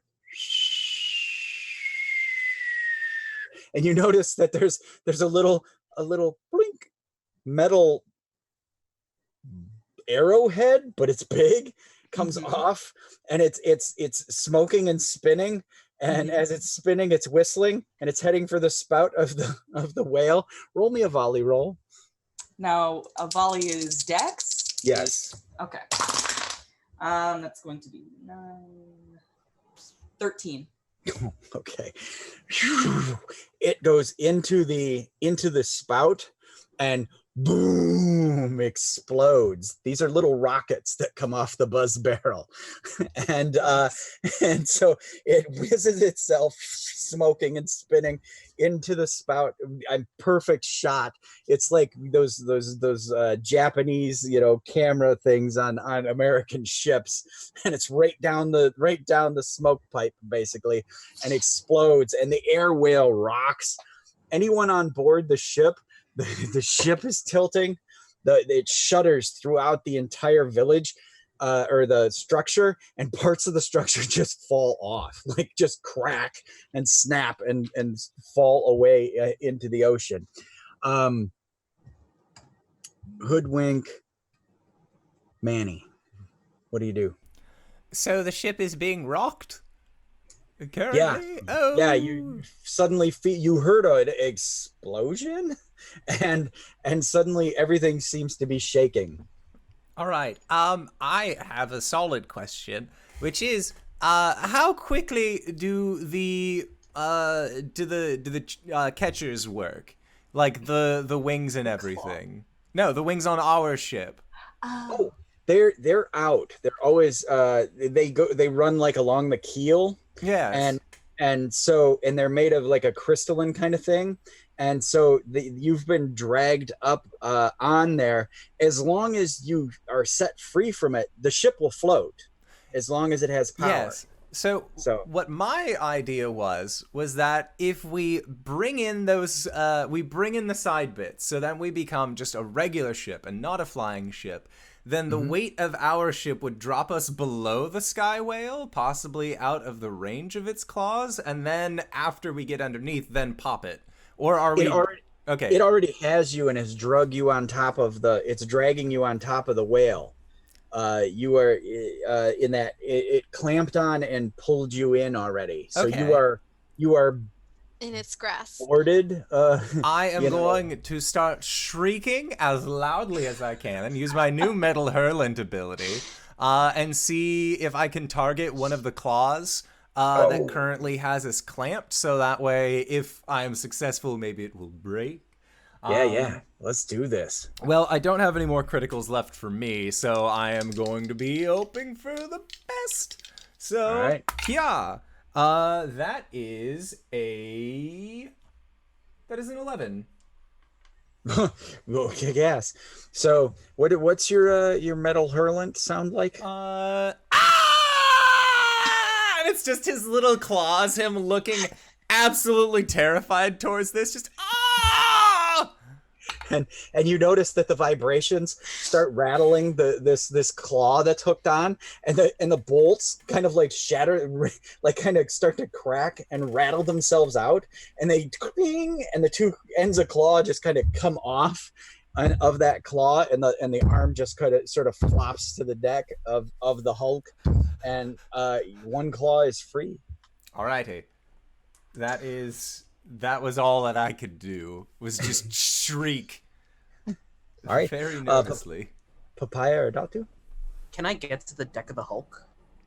Yeah, you could just leap over the side of the ship, and Don't look down. Don't look down. Don't look down. Boof, boof, boof. Jumps to the deck of the Hulk. And do the claws look mechanical in any capacity? Yeah. I'm gonna look for like the nearest joint and just go to town on it with my axe. Okay. All right. Give me a hack and slash. So plus strength. That's not the right dice. That's the right dice. Ooh. I can math. 14. 14. Okay. Are you going for the wrist or the elbow? Oh, risk this time. All right, heading for the wrist, and you just saw that Manny had shrieked, and the one vibrated itself to pieces, and you're like, boy, that's easy, kind of thing. And you go over and you start hacking on the wrist, and you manage to the wooden beams that are sort of tied, nailed, and glued maybe together. You hack through them, so there's just this big claw stuck on the side of the ship, but it lets go, and the whole ship starts to slide off the nose of the whale. His eyes go wide because he's gonna get stuck here. Okay. All right, Papaya, what do you do? Trying to not get Dottie to get stuck on the fucking whale. So I'm gonna grab him with my little claws again. This time, kind of like just pull him over with me. No. Like so he falls into the ship. Okay. So he doesn't get stuck. And I'm be like, you have a lot to thank to the moon goddess for. Nice. Mhm. Oh, go ahead. Give me we're gonna call it strength. Okay. Defy danger using your strength. Oh, that's not bad. 6, 7, 8, 9 points of damage because I got 0 on strength. Okay. 9. 9. You managed to get him aboard, but you have to lose a piece of equipment in the scramble because he's so heavy, or you get noticed. I'll give you those two choices. I will lose my shield. Okay. Ooh. All right. Indy, you're like just like frack and chuck it, and you get Datu aboard. But loss of your shield. Just duly note. That's everyone, right? We've been through. Okay. So again, at this point, the remaining buzz barrels come by, and as they come by, they zip past, and you hear the goblin pilots going "Daka daka daka daka," and crossbow bolts start winging out between as the scimitars are flinging. These bolts come flying out of it, and I mean they're bolts, so they're going. but you hear the goblins shouting at the top, screeching "Daka daka daka daka," and crossbow bolts come winging across the deck. Datu, give me a defy danger with your dex. Oh, not Datu, Papaya. You're the one who got noticed. No, you lost equipment. So it is Datu. Okay. I had been noticed previously. Okay. Yeah. With that shriek, We've got enough barrels. So. We'll let's switch it to Manny. We'll leave you alone for a moment, Datu. Oh. All right, Manny. I was gonna say my experience, but All right, Duck Manny. and roll. Duck and roll, buddy. Okay. Defy danger Prehensile with dex. tail, don't fail me now. It was dexterity? Yes. Oh, well, that's a 9. All right. Same kind of situation. The bolts are coming. You see them sticking into the deck, and they have little whistles on them. So each time it's like, and so you either have to move, putting yourself in even a worse compromising position, or a piece of your equipment takes the hit from these crossbow bolts. The hat. I was going to say, his luck, it would probably be the hat, but I'll have him. Can I have him take the hit, or does it have to be? You can take the hit. Yeah, I'll I'll take it. Okay. Go ahead and give yourself a D6 damage. Okay.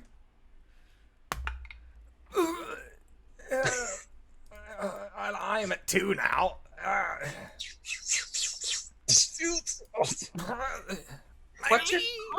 What's your con score? +1. No. You add your score, not your mod. Yeah, your 6 HP. plus. Oh. Yeah. You add your whole I even put in a note with like. So. Look at Indoor trying to kill another character during This the was entirely on accident, my liege. That makes things a lot easier. Yeah, no, I'm fine. I just kind of shrug it. It's fine. Okay, all right.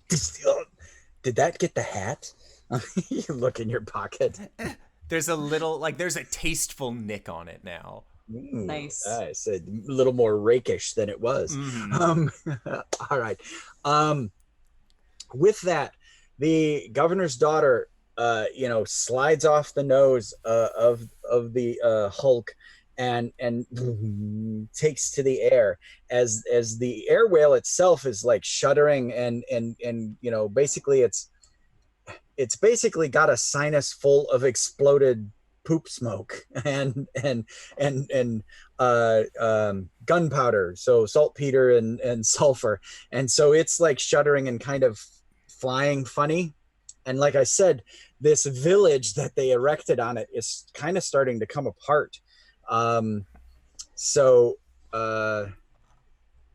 Datu are on board. Papaya is either over the deck or landed, and Hoodwink, did you bail out? Not yet. Okay, so you still have the thing. Are you gonna pull up and keep flying it, or are you gonna kamikaze it? I want to kamikaze it into the whale's open mouth and jump out right at the last second. Nice. Okay, give me a Defy Danger Dex. All right. It's gonna be 9. Okay. All right.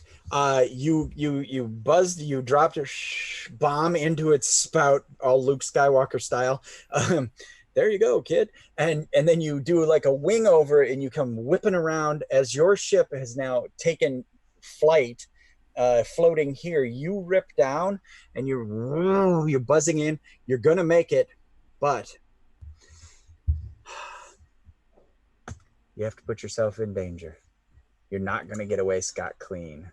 Me in danger? Why? Huh? It's as if there's not 2 people who are supposed to be trying to protect me. That's right. Like we can protect you while you're on a boat. Out of reach. The hat is finally mine.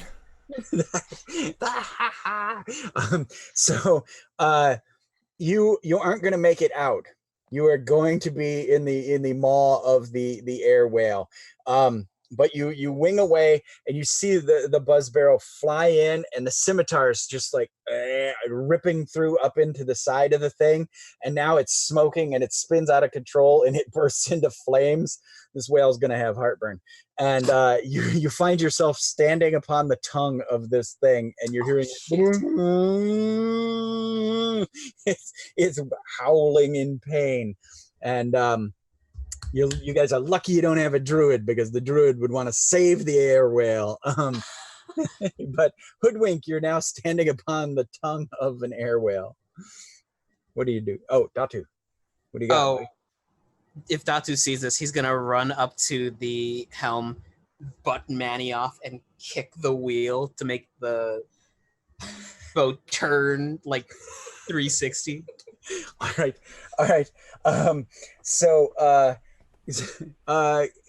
Give me a I'm gonna crit. Okay. We'll call it a wisdom crit. You judge it, and you're like, brain, math, physics, boop, and we see what would normally be like numbers and division signs and like a pie chart and a graph, but instead it's like cartoon figures and like tribal symbols and some pictographs, and they come together in just the right way that all of a sudden he's like, no, and kicks the wheel and it spins.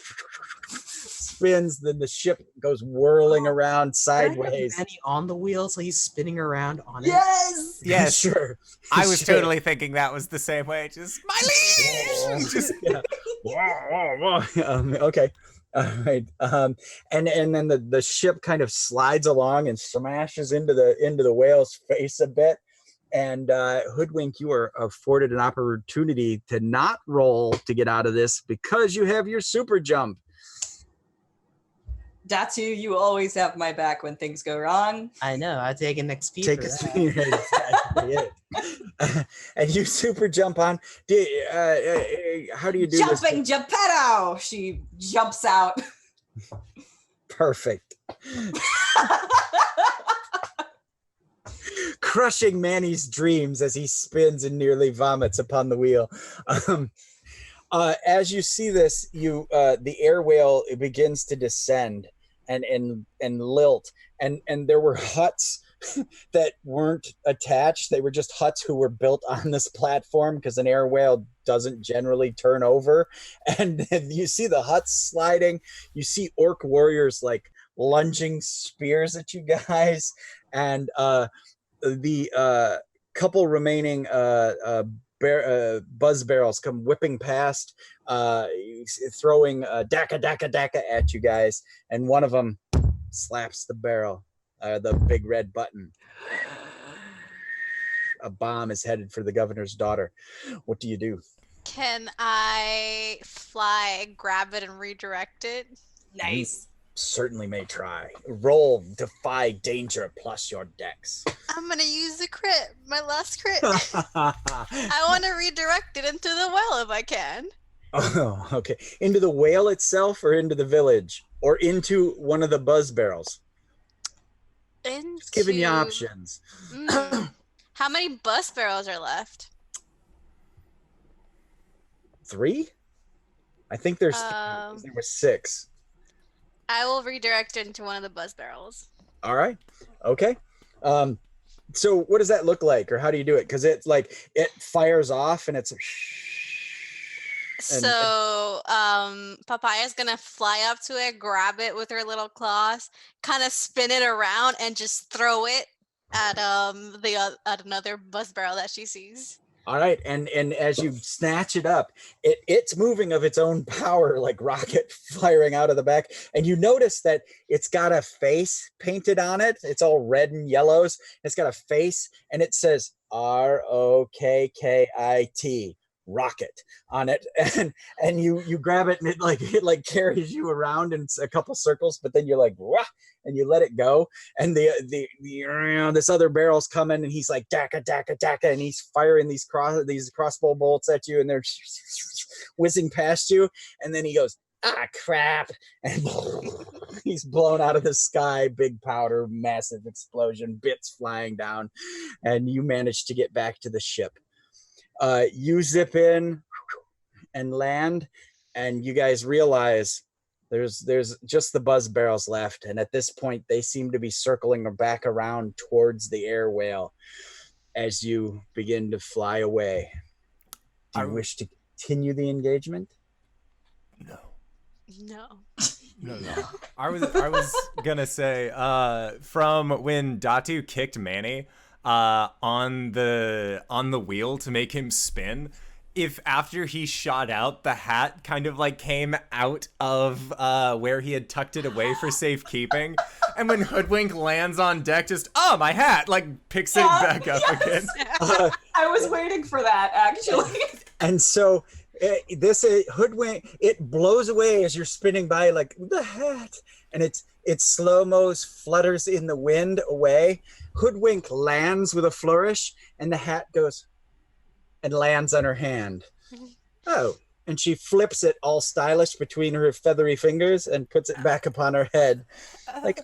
There it goes. like you knew it would come back, Captain Dashing. Of course.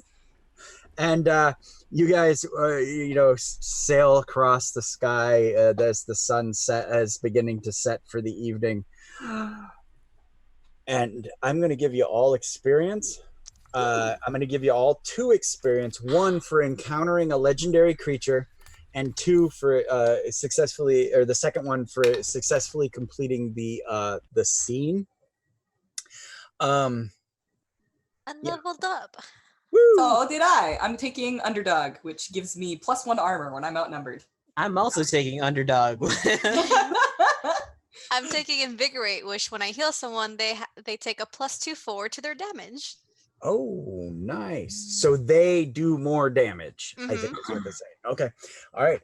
Great. So as the sun's setting all orange in the background, the smell of whale oil and whale poop, burning whale poop, begins to be blown away by the beautiful sea air. Once again, calm comes across the governor's daughter. The poor beaver is like, I'm gonna need new teeth, as he's like gnawing boards to replace the damage to the ship. You see that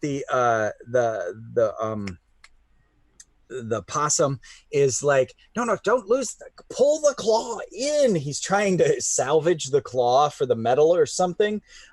So they're trying not to like lose the claw, but part of it as they pulling in the top hunk, the bottom hunk just kind of lets go and tumbles off into the ocean. As night falls, what does everyone do? The first thing that I would like to do is say thank you to Lonosaurus for the follow. You have earned $5 towards the Tiny Changes organization. So, when you follow, when I'm on the show, I take this maul and I hit that guy right in the face. Yes! So thank you, Just for you. Lonosaurus. Thank you. Particularly, like I keep saying today, that's money for mental health. It goes out to me. Yeah. Thanks. So as we thank you. Yes, it is. I'm going to talk to chat for a second. Hey, Rob. Yeah, it's very blue. Captain America blue. Yeah. All right. As you sail off into the sunset, the sun goes down, the moon comes up. Datu, what are you doing with yourself? Lying down in his hall. There's like a streak of white in his hair from like having to jump back on and off the ship multiple times today. The stress on your barbaric heart. Okay. Hoodwink, have things returned to normal for you, or are you in the captain's quarters, maybe with a snifter of brandy this evening? Essentially, yes. Of course. Manny, are you there, seething about the hat? I'm there, mostly conversing with Hoodwink in the hopes that maybe, just maybe, I can possibly entertain them into the idea of playing in cards or dice, just some bets between friends. Maybe eventually we get to the point of, betting certain articles of equipment back and forth, such as a fanciful hat that was once mine. But it's really of no concern. Right now, I am just letting the captain know that everything that I knew of these orcs and goblins and sky whales and doing my best to fill them in. Oh, Manny, I would love to play a game with you and bet away all of my belongings. But we can't. We've got too much work to do. Well, maybe just a singular bet. Say, if ownership of it's something trivial, really, such as, maybe your hat. My hat? We don't have to. Not right now. I'm so sorry. And he just like very flustered leaves. As soon as she addresses it back, he just. I want to address Hoodwink. You still have the inspiration from Manny in this gamble. Damn. This is the DM tempting.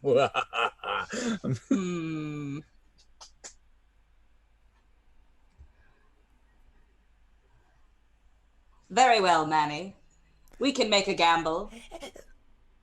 The loser gets experience. I'll even make it sweeter. It's got to be a bet on something that we're about to do. Like what? Because we have so much work to do, Manny. So much. Oh, yes, flying the ship is very difficult from what I've been told. Not when you're the captain. Okay.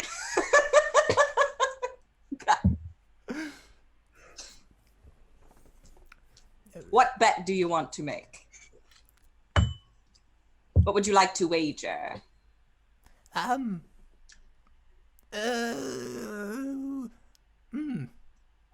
have a horn. I've very ostentatious clothing. Perhaps you're looking for something. Maybe that complements your plumage. Much better, my captain.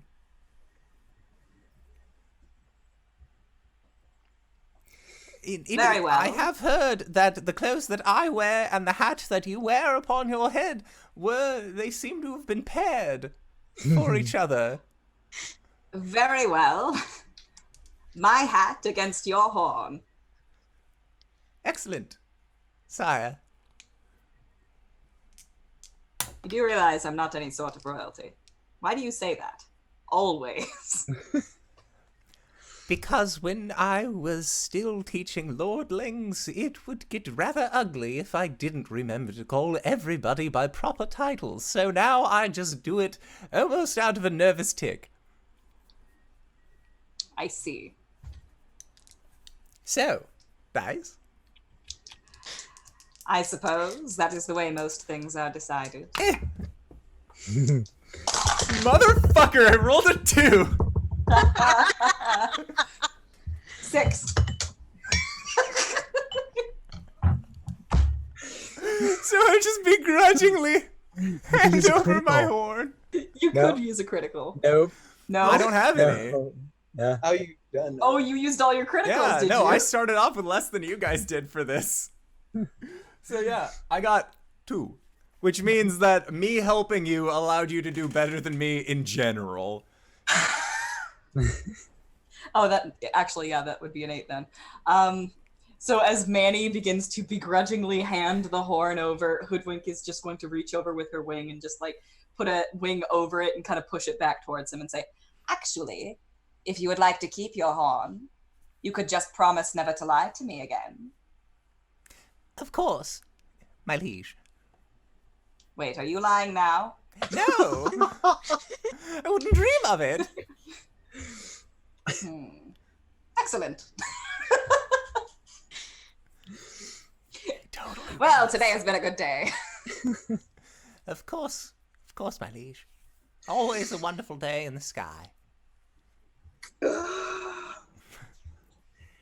And we're going to do one real quick scene, then we're going to jump immediately to the island. Alright. The moon is full tonight, and Papaya sits to commune. Upon sitting and communing, the moonlight falls upon you, and as it does,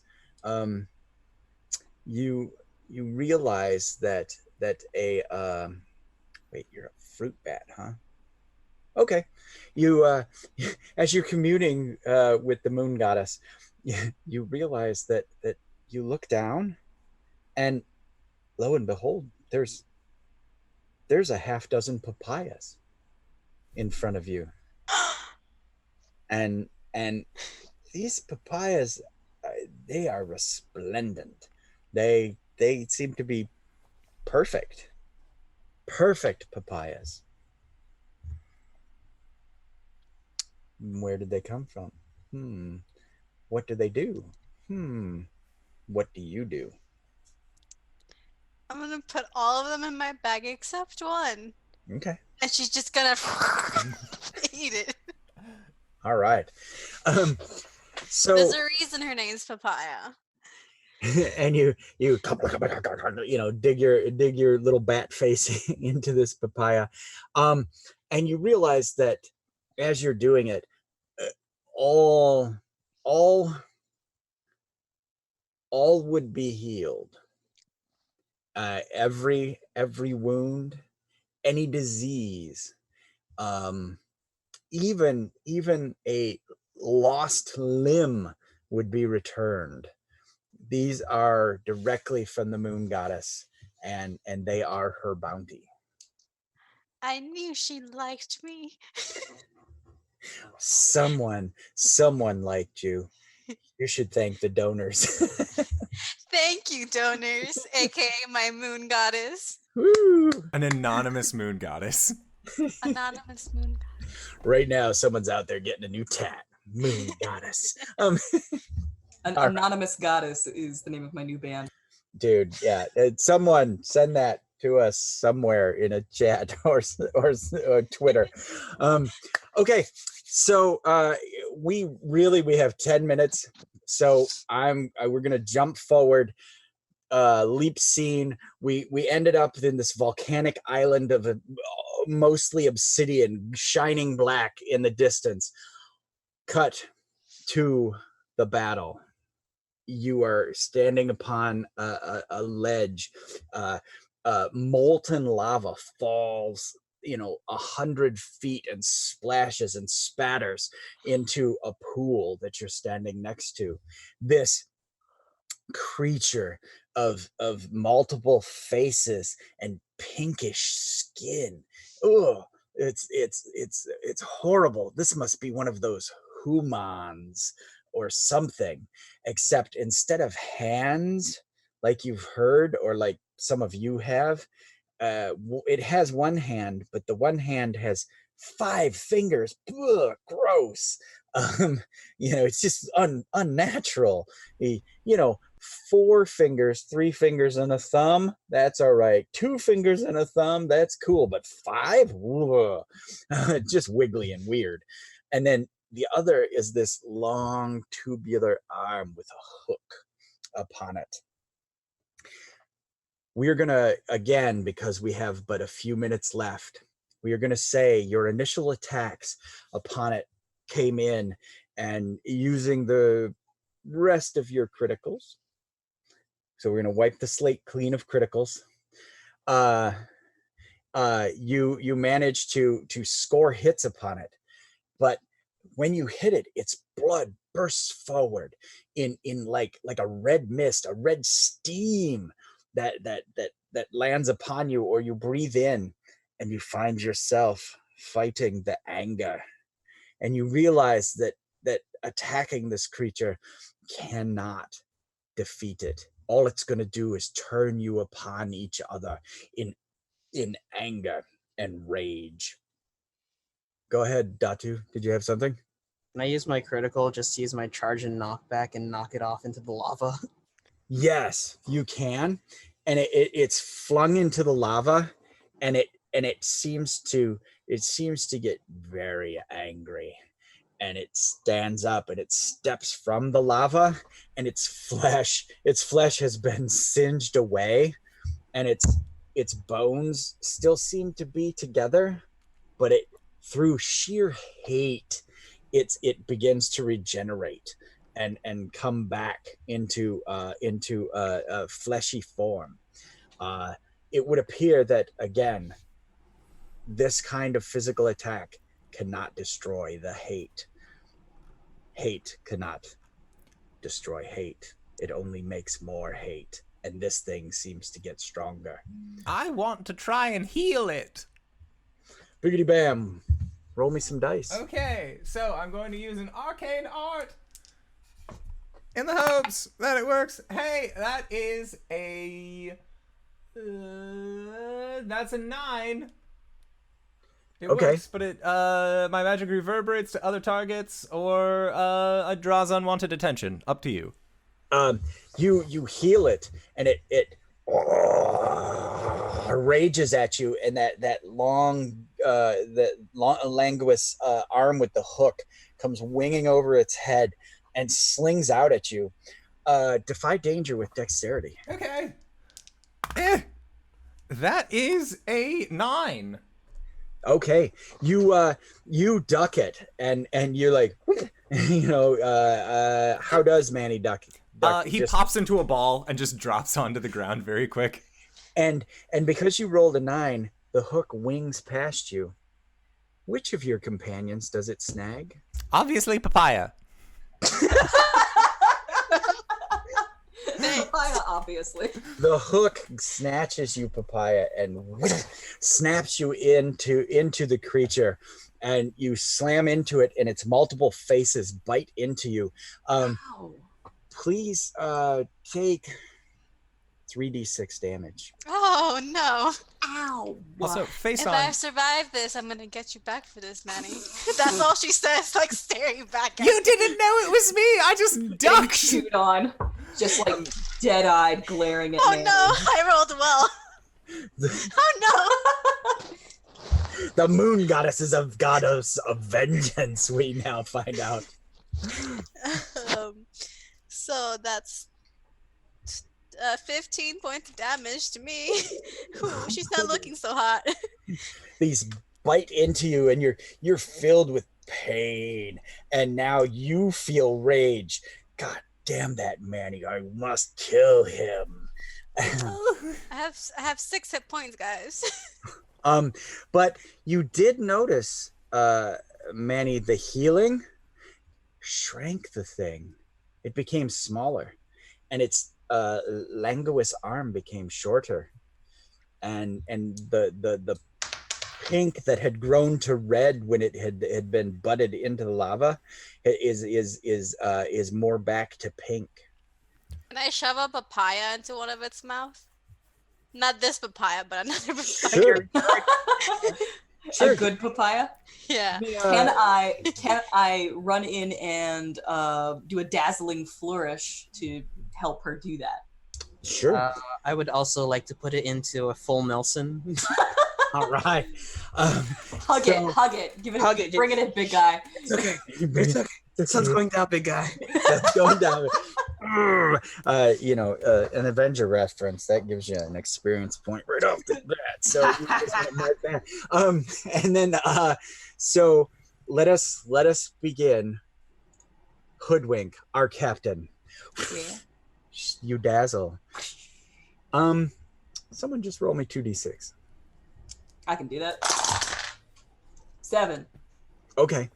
It manages to, through the hate, it with the recent healing that it has gone, it looks at you and is confused by the swirl of feathers and the little fan dance of Hoodwink for a moment. And then She looks at him and says, "No, you're breathtaking." Nice. Everybody take a +1 forward. Papaya, give me basically a hack and slash to like smash a papaya into one of its mouths. So What do I add to that? 2d6 plus your strength, God damn. +1 for the flourish. Okay. So that was 9 plus 1 is 10. 10. Perfect. No negative result. You slam one of the golden papayas into its mouth and it kind of chokes on it. Eat it. And as the moon goddess's magic goes, that mouth disappears completely and it becomes just skin. As a matter of fact, that whole area just kind of becomes like a normal, well, you don't know what a normal human looks like, but it becomes very normal. Datu, you're up. What do you do? I'm gonna shove this human onto the ground and pin them there so Papaya can just start jamming papayas into its mouth. Okay. Give me a defy danger strength.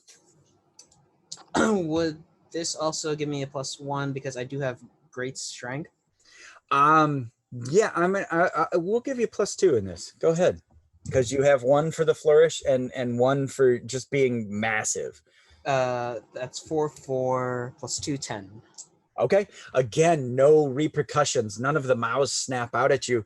The healing magic seems to be overwhelming this creature, and the flourish has dazzled it in such a way that it has become confused. Manny, what do you do? Other than try and get me killed. We can't hear you.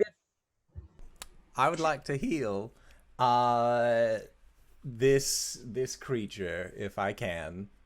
Please do. Yeah. Roll. Yeah.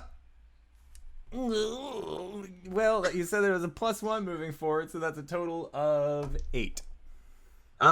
Okay. So you is your magic like laying on hands? Is it through song? What does your healing look like? I again nervously am playing my horn in the back, and as I see that this is happening, like, oh, okay, so I'm not such a terrible person after all. Clearly, he hit Papaya completely on accident, no fault by me. And then do, and really hope for the best that it heals. And so the healing is occurring. Its arm is that tentacle-y like arm with the hook begins to sprout digits and shrink up.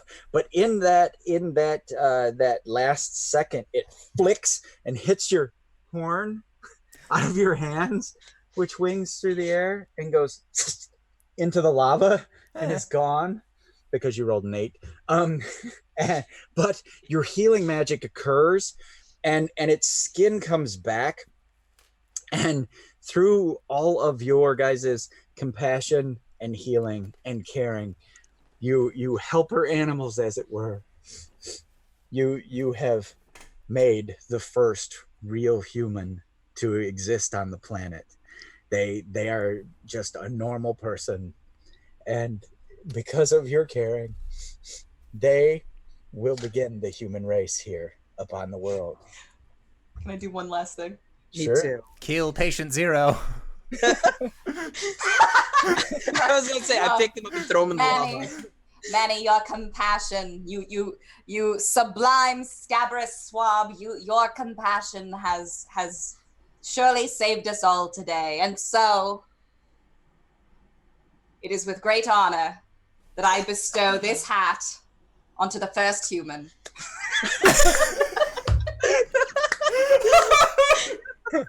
And Let this be a token of peace among our peoples.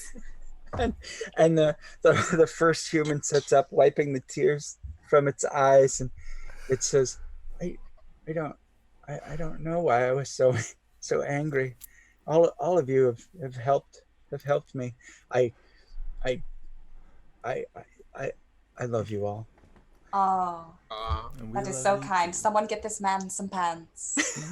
You see like this big fur cloak get thrusted on them. And hence the human has a loincloth and a caveman outfit and a snazzy hat with plumage. Oh, yes. And so begins the age of man. Oh, I love you guys. Thank you ever so much. Yes, thank you, Playing my GB. Dungeon World. Thank you so much. And before we end up having to go, because we ran a little bit over, so we do have kids on bikes to get to, but Faison, thank you for the follow. You have helped earn $5 towards the Tiny Changes organization this day. And when you follow here on the channel when I'm here, you get that. Yes. Excellent. So with that, thank you, GB, for running this game. Thank you to everybody else who decided to stop by and join us, even putting up with the technical difficulties that we had in the middle. I'm sorry, my liege. And we will see you guys shortly. So don't go no place. All right, everybody. Bye-bye.